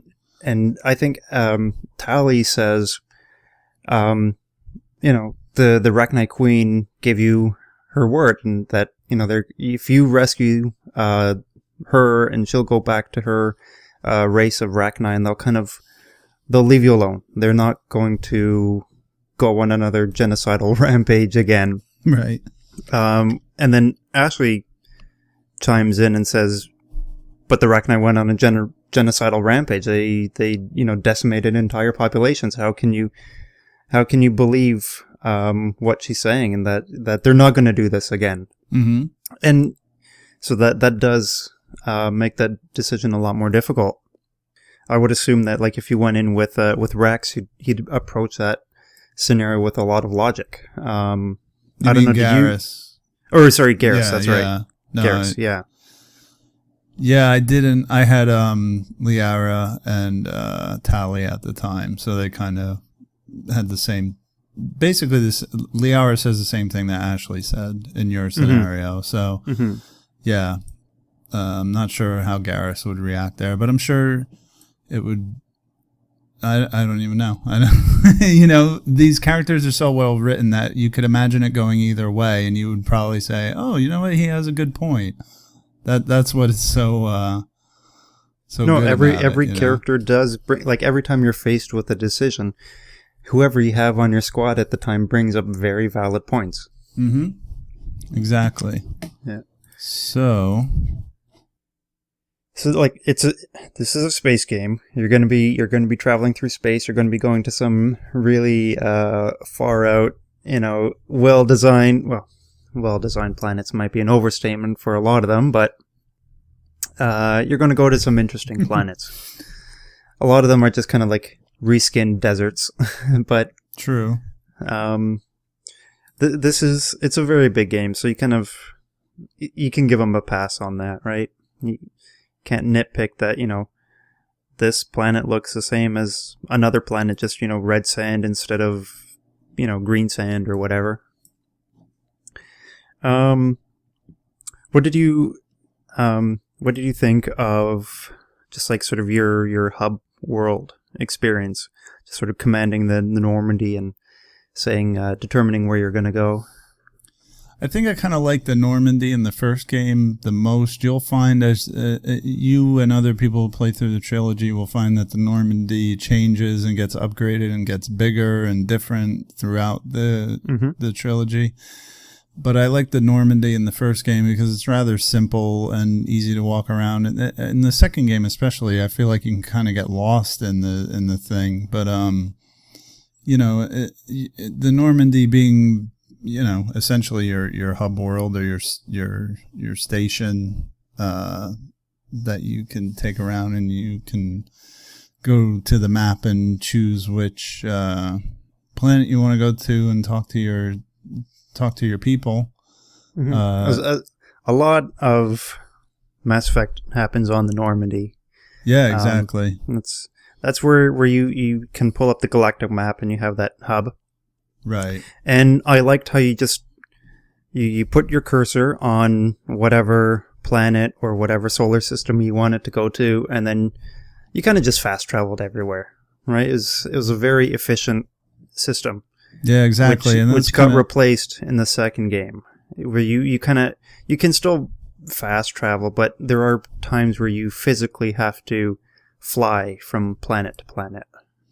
Right, I forgot about that. Yeah, and you have to buy fuel. It's kind of right. I don't know. It's a lot simpler in the first game, and I think it plays into the lore a little bit better of the mass relays themselves, which are, again, back to what you were saying about the Protheans, which were that ancient race that kind of people thought the mass relays were built by them, but you find out that the mass relays were built by the Reapers. So, but so Reapers kind of had a guiding hand, right? In evolution. Exactly. So basically, your fast travel system is built into the lore, and that's the mass relays that basically are these huge things that shoot your craft across the universe in an instant or whatever it is. But yeah, I like the Normandy is awesome as just a home base, because you can spec out all your characters, you can buy weapons, you can upgrade, you can talk to people, you can develop your relationships, you can romance people.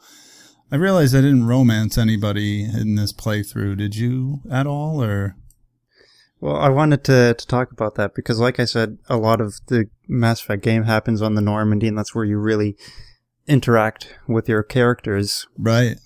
I didn't romance anybody. I didn't really form any bonds with characters outside of like mission cinematics, which is probably at my loss, because I'm sure you get to know your characters a lot better by kind of mingling with them on the ship. Oh yeah, that's how you get to know them biblically, if you know what I mean. You get to know them very intimately, right? Yeah, I actually it was kind of an afterthought to me. It's almost like a cliche or a joke now about BioWare games. And even I know some of the BioWare developers have said, like, look, it's kind of unrealistic that you could just sleep with anybody who was in your inner circle. Like, life doesn't really work that way. So I guess for some people it does, but for Commander Shepard, it seems to work that way all the time. But, but I know in the past, like the romancing options are very limited in the first game. I think you can only do, quote unquote, Liara, Garrus. I believe I'm not sure. There's probably more. But yeah. I think Ashley might be an option if you go with a male. If you're a male, yeah, exactly. Cause she's too uptight to go both ways, but right. I actually, it's strange. I always play as any game where I have a choice to play as a female character, I always do for whatever reason. And,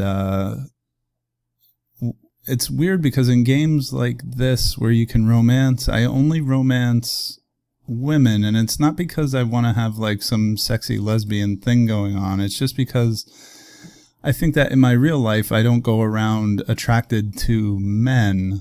So when I'm playing the game, I'm not like attracted to men either. And I don't want to get into like a weird territory here, but I tend to just romance the female characters no matter who I'm playing as. And it's weird, like even when I play like, I don't play Otome games all the time, which are basically reverse harem, like visual novels. But when I play them, they're visual novels for a female audience. Right, exactly. Like when I play them, it's a little off-putting because it's like, oh, like romancing male characters is kind of weird to me. So, however, but at the same time, you're not the demographic for that game. Oh, certainly. So. No, it's I just like weird stuff. But the tangent I'm going off on here is just that I'm always romancing female characters because that's how I roll. Right. So. I mean, like, I guess, for some it is fantasy fulfillment, and whatever. If that's your thing, that's fine. I mean, I'm not going to judge. Right. But I think there were some male characters that were portrayed really well and voice acted really well. But I think the female characters just were played out better. A lot of their voice actors were a lot more interesting. You know what? It's funny to hear you say that because I always think that I'm biased that way.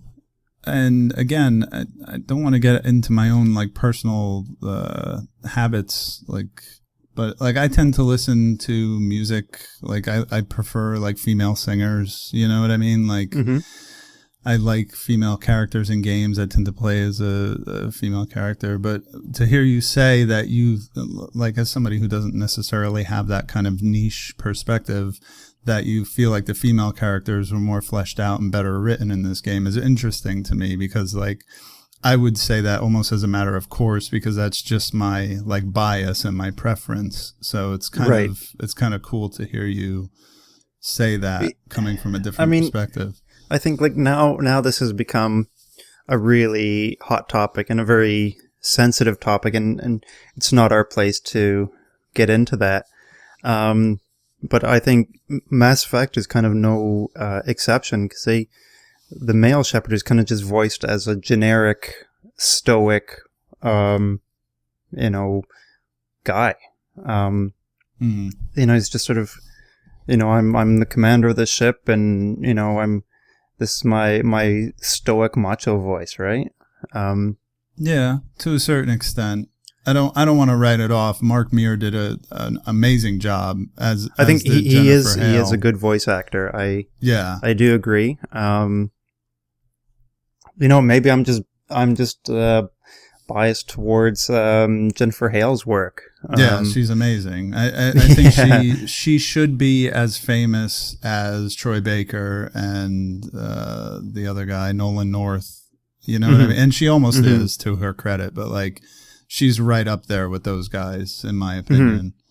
Yeah, she's awesome, and she did Commander Shepard amazingly through all three games. So I think because I got up to a certain point in this game, and I went to YouTube and I started watching videos of how things play out for a male shepherd. And the way Mark Muir voices him, he just sounds so like matter of fact, right? Kind of, this is my job, you know. I mean, yeah. And again, not to saying that I'm not saying that he didn't put effort into it and that he didn't right make a good character. He made a really good shepherd. Right. Hey, for what it's worth, I agree with you 100%, but a lot of people feel exactly the opposite way. They think that Jennifer Hale was kind of dry and just flat, and they think Mark Muir put a lot of heart into it. So I think it's just a matter of preference. You know, I guess at the end of the day, it is a matter of preference, right. And there is no right or wrong answer. Either way, you can't really go wrong. Both of these performers did an amazing job, I would say. Like, oh, of course, so of course. So that was a fun tangent. Yeah, no, I love the voice acting in BioWare, in modern BioWare games in general. Like the Dragon Age games are really good too for that. I again highly recommend all of their kind of work from this era. If you want the same kind of thing but in a medieval setting, Dragon Age Origins is really good. Same kind of thing. Great voice acting, amazing like player choice and all that jazz. But anyway, so Mass Effect. Where are we at here? Well, I was thinking we can, we've talked about, using your Normandy as a way to flesh out other characters, and that's your hub to determine your course of action by determining which planets you're going to visit. Right. I took the route of going first to Pharos, then to Noveria, and then Liara's dig site, which is on a planet called Therum. Right. I think because I knew the game and I knew the plot and I know that you get Liara as a squad mate, I went to Therum first. Okay. And kind of picked her up and then went to Pharos and the other one. Mm-hmm. But yeah, you get those 3 planets. That's where you can kind of plot your own route through the game. But I wanted Liara as soon as I could get her, so I went straight for her. Yeah, that's fair, because you're playing with a lot of knowledge of the game going into it. Right. And like me coming in fresh, this seemed like the best course of action. Yeah, and it works for you. I mean, there is no best course of action. It's however you want to, go through it. Yeah, and I think Metal Fro mentioned that he went first to Noveria, then to Pharos, and then to Liara's dig site. Right. And so I would assume that since we all did different routes, the difficulty level and the level of the enemies would be adjusted to what you are at the time that you reach that planet. Because there is no, like, this is the first place you're supposed to go, this is the second place you're supposed to go, and so on. Right, and I'm sure people have analyzed it a little more deeply than we are right now, but you can you could do it in any order. I'm almost certain of it. Especially for me on my 3rd playthrough, I put on the forum, my character's was in the 50s level wise, and I just had infinite bankroll and the most powerful weapons and armor in the game. So it was just, for me, it was a non-issue, and I was just gangstering my way through the whole game. So it was a little bit different for me, but I remember the first time not knowing exactly. I don't remember what I did, but I'm pretty sure I didn't get Liara first in my first playthrough. So. Right. Well, I assume that Pharos would be the best first step, because when you're presented with these 3 options, they give you a little bit of a breakdown of what's happening at each location. And the council says that on Pharos, which is like a mining industrial planet, there's been Geth sightings, and I think the Geth have gained control of some of the industrial sites there. and everything up to this point had been like Geth bad, pretty much everybody else good, right? Right. So I thought, like this is a threat. I should go there first. Then I can go to Novaria because there's just like a research station, and there was an Asari diplomat or something like that who's gone missing or whatever. So that didn't seem to be as pressing. And then once again on Liara's mission, it was just somebody who has gone missing, who needs to be found. So I kind of I set up this priority list, and that's how I approach things. That's cool. And for me, I just remembered I always do Pharos last because I tended to find that one to be the most pain in the neck out of the three, and I actually didn't have nearly as much problem on this playthrough. I think I kind of cruised right through it. But I remember even the first two times I played through, getting lost a lot, and I even put in the forum, like, be careful because there's like it very seldom auto saves if you're, depending on how you're playing it and how much time you're taking with the combat. Well, on Pharos, because that's a very combat heavy part of the game, I think. Yeah. That's where I learned the hard way to save often. Oh yeah, exactly. That's what happened to me the first time I played the game. I think I lost like literally hours of progress. I believe that. And going back to auto save, and I was like, holy crap. Because at least in Pharos, you're going to clear one hallway of enemies, turn around a corner, and there's another wave of enemies. Right. Novaria, not so much. I mean, there is a lot of combat in Novaria too, but it's more sparse. Yeah, Novaria is more about the like odd political situation there, and the way the syndicate is kind of running things, and it's kind of like the Wild West, and it's kind of a cool political situation that you have to maneuver through. So that's more of a less combat, more of a role-playing challenge. And, definitely. It's funny you should say that you got lost in Pharos, because I actually got lost in Novaria on the Peak 15 research base. Okay, you mean like driving to it? No, driving to it was pretty straightforward. Yeah. I mean, once I was in the base itself. I'm trying to remember. I don't think... Oh, because you have to find the hot labs and all that stuff, and certain parts of it are not open to you. Yeah, I could see how things aren't open right off the bat.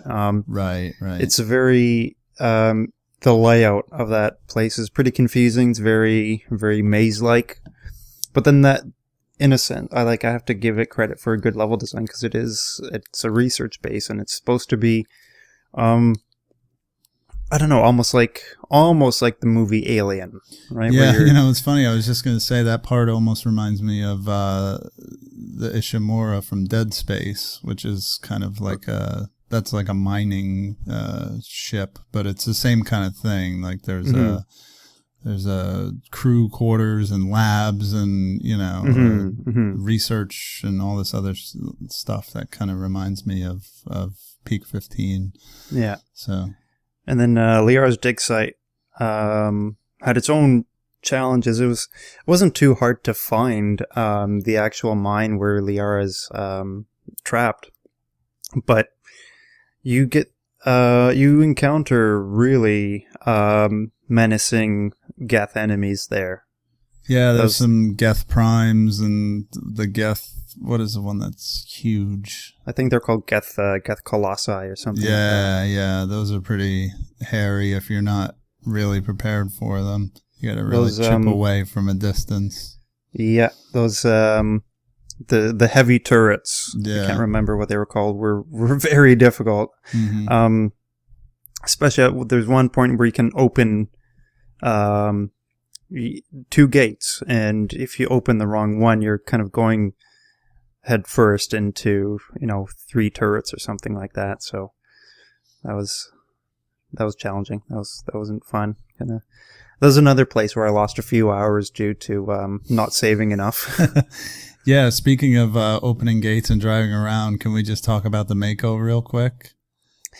Yeah, Because you know didn't what? like it. I like it. I still like it. I think it's it's something different, man. I mean, people knock the controls, but it controls exactly like the Warthog and Halo, and you don't hear people complaining too much about that. Everybody loves that. That's exactly so true. I think I'm a big fan of the Mako, and a lot of people said, "Oh, I was so glad they got rid of it," but I miss it. I love it. Well, you know what? The first time that I had to drive the Mako was a nightmare for me. Oh yeah.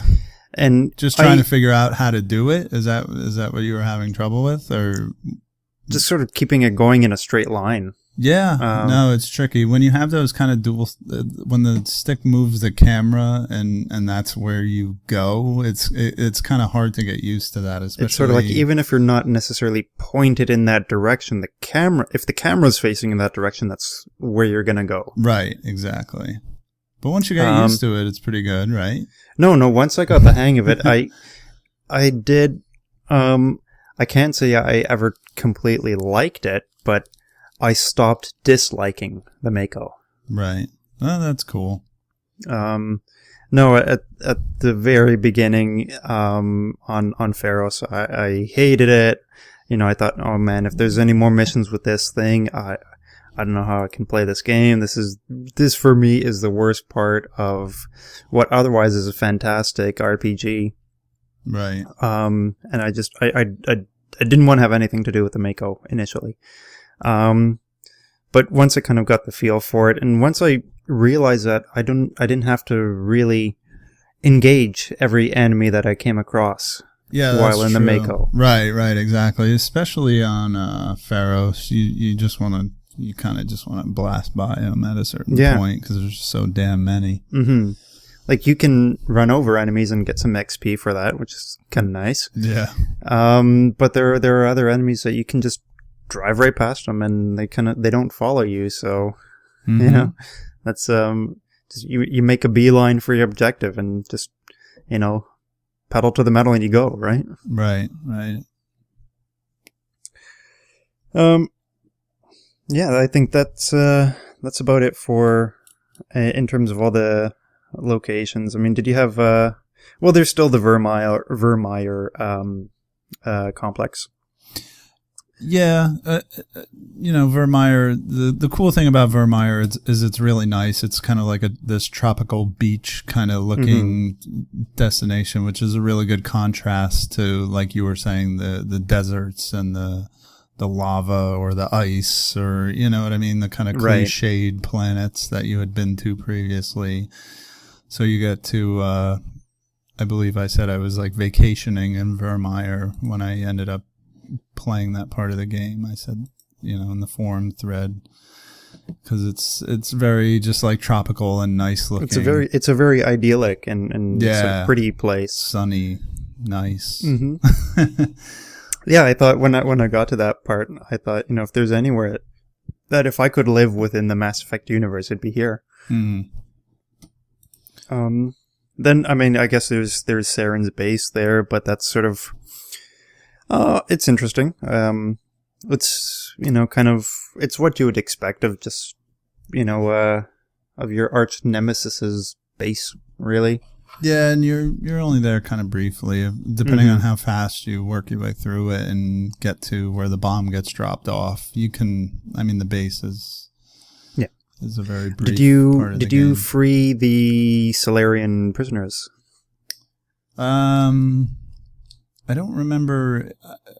It's funny. I remember it now that you say it. I don't think I even did that this time, one way or the other. Do you have to talk to somebody to trigger that choice? There are ones that are being held in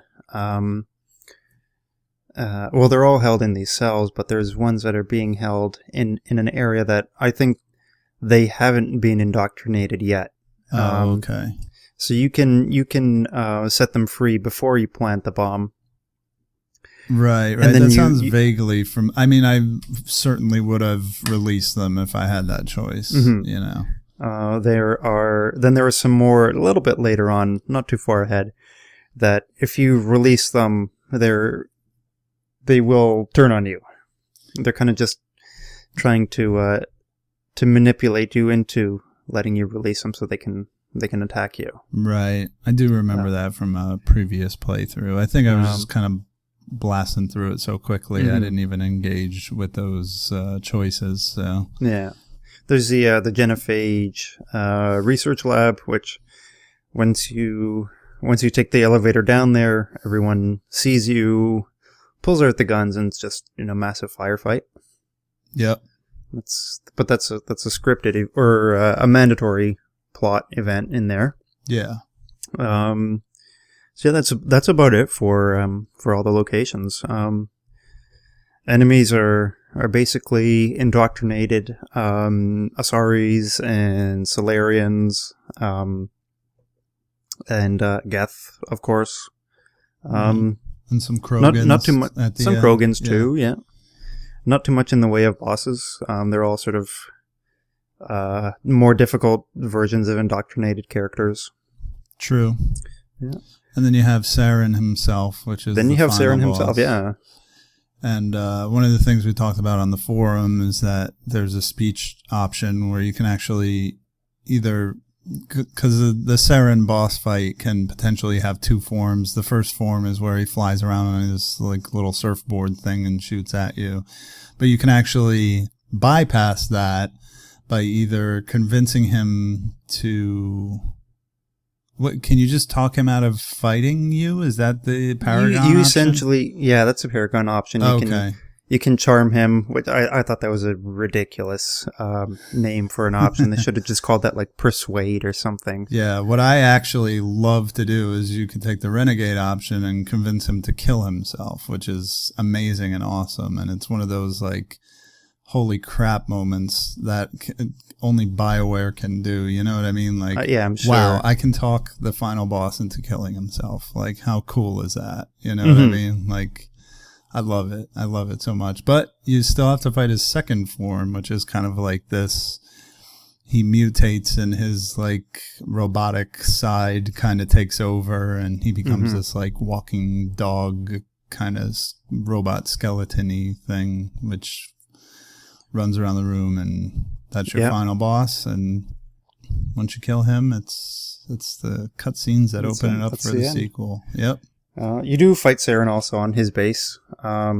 That's true. That's really brief. Again, you're just kind of shooting at him on his surfboard until you get his health low enough, and then he flies away. So yeah, that fight went really easily for me because Saren got stuck on a part of the level.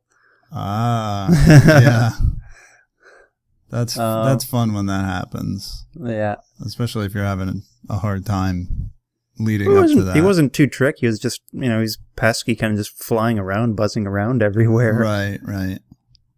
The second form of that, biomechanical Saren was a lot more difficult. Yeah, definitely. The first time I had my butt handed to me. Oh, really? Yeah. Second time, my game froze in the middle of that battle. Oh, man. And the third time, I approached things more strategically and a little more calmly. Because that part is a very, very frantic moment. Yeah. I mean, you just come out of a tower defense style wave after wave of enemy, climb to the top of the citadel. Then you can either, whether you fight Saren's first form or not, the second form is crawling all over the place and shooting these projectiles at you. So it's very fast paced, very frantic. And that's one thing that I really learned about the combat in this game is never to get too tense, right? You always have to approach things calmly and slowly. Right. That's also what Metal Fro said on the forums. Yeah, definitely. We talked about the combat a lot in the forum thread, and One of the things I had said was, this game looks like a shooter, but really it's an action RPG. So you have to kind of keep in mind that your shooting is kind of based on your weapons and your character's level and his or her accuracy rating. So it's not pinpoint shooting. It's not Gears of War. It's actually an action RPG where your attributes play in largely into whether your shot will land or not. So absolutely right. That's one of the major gameplay elements that we didn't really touch on earlier, is actually that the combat is a lot of people call it clunky and they say it's hard to go back to, but then those same people will complain that EA, shooterified the Mass Effect series, you know what I mean? So I actually really like the combat in this first game, and I'm one of those people who would say that EA kind of made it it is more of a Gears of War clone in the second and third game. But they definitely ramped up the action scenes, at least from what I've experienced in the second game. And they've simplified the RPG elements. Right. I know the weapon system, the upgrades, the inventory, all of that stuff really got stripped down for the second, and especially wait till you get to the third game. There's like nothing to it, man. Really? Yeah, you'll see. But yeah, I missed that when I was playing the second and third game. Like, again, a lot of people said the menu weapons were really, or the weapons menu was really cluttered in the first game. And it's like, man, I missed that when I started playing the second and third game. I love that kind of stuff, like sorting through, picking my best weapon, putting the upgrades on it and all that stuff. Yeah, I have no problem with that too. It's part of the fun of the game, I think. Maybe it's just because I love those RPGs so much, so I have no problem just sifting through lists to find the best item for the task at hand. Right. So that's about all that. There's a lot more that we can say about Mass Effect, but to keep things relatively short and sweet and, sort of give our 2 cents, I'm really happy that I was able to play this. It's a game that I wanted to play for a very long time, and I'm so happy that I finally got a chance to sit down with this. Because it's such a captivating, rich story, and I've started the second game already, and I'm pretty excited to get through that and get to the third game. And now that there's been an announcement that there's a fourth game in the series, even if it's its own story, that's totally fine. The whole universe of Mass Effect has really got me hooked.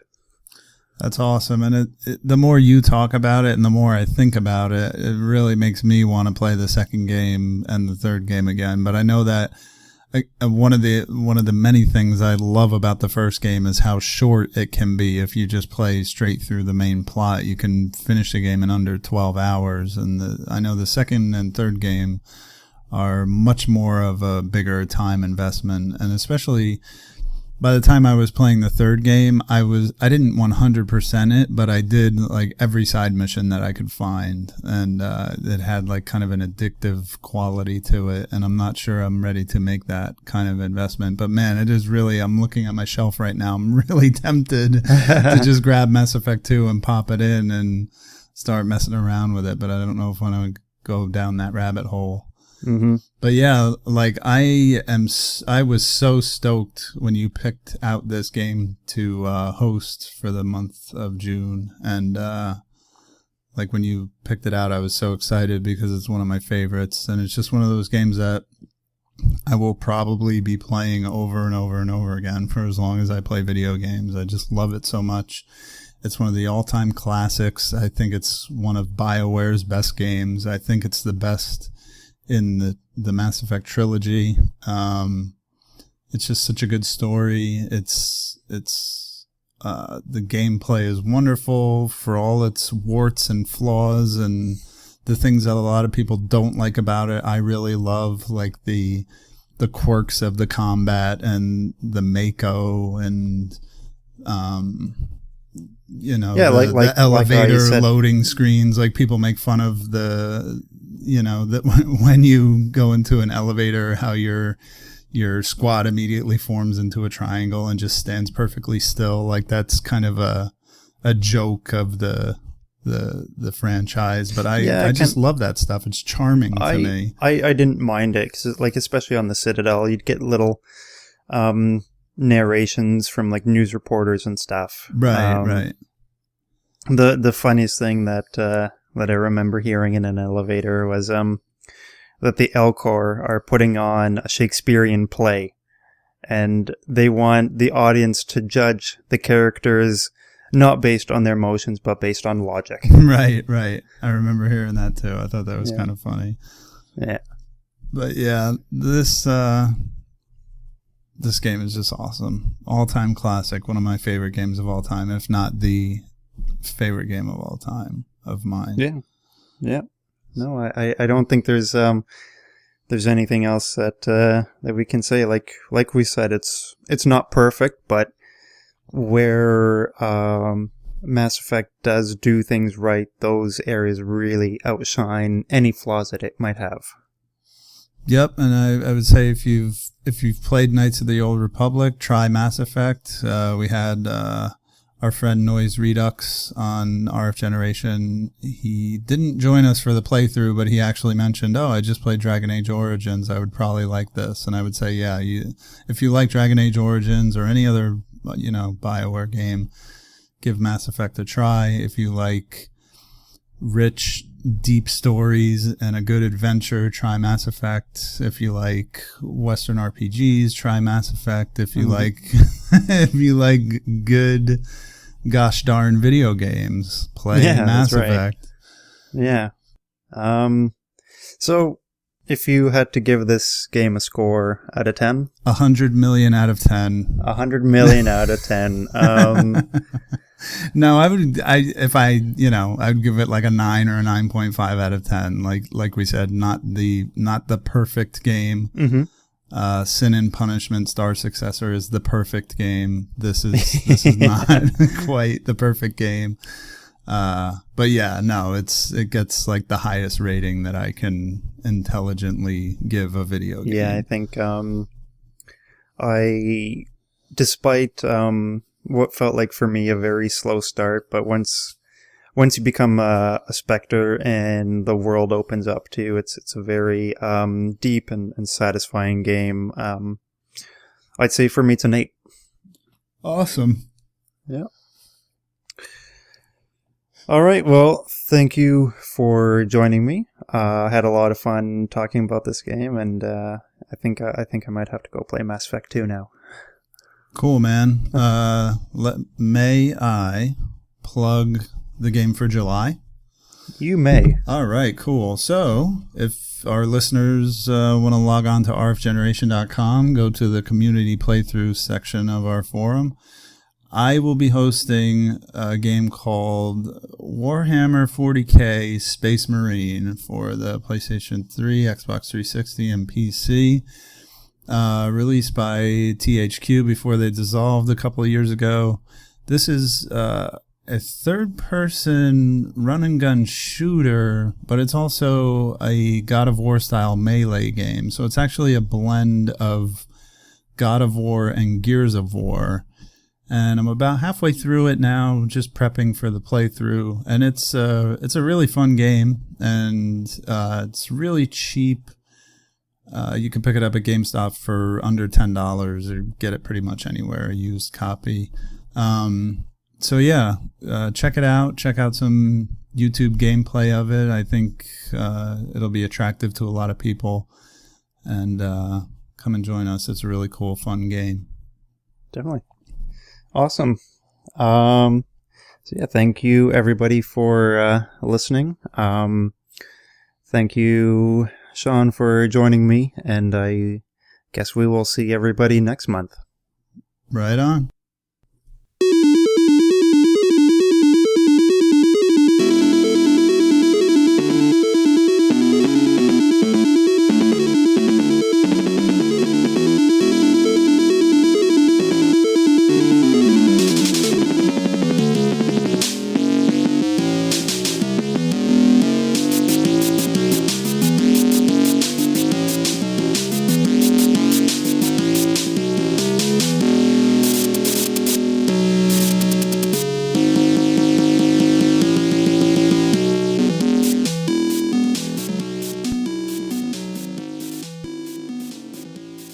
And that'll be all for another episode of the Playcast. Thank you for listening, and a very special thank you to everyone who joined the playthroughs, and once again, a huge thank you to local celebrity and all-around good guy Duke.Togo for returning to the show.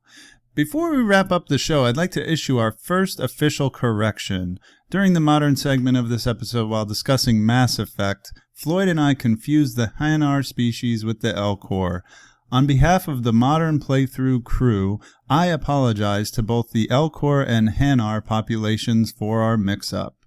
Remember to visit rfgeneration.com to participate in our playthroughs, discuss the games, or leave feedback about this podcast.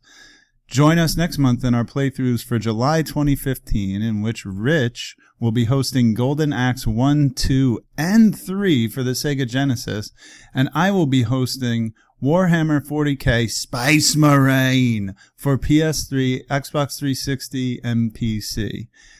Thank you once again for listening, and we'll see you next time on the RF Generation Playcast.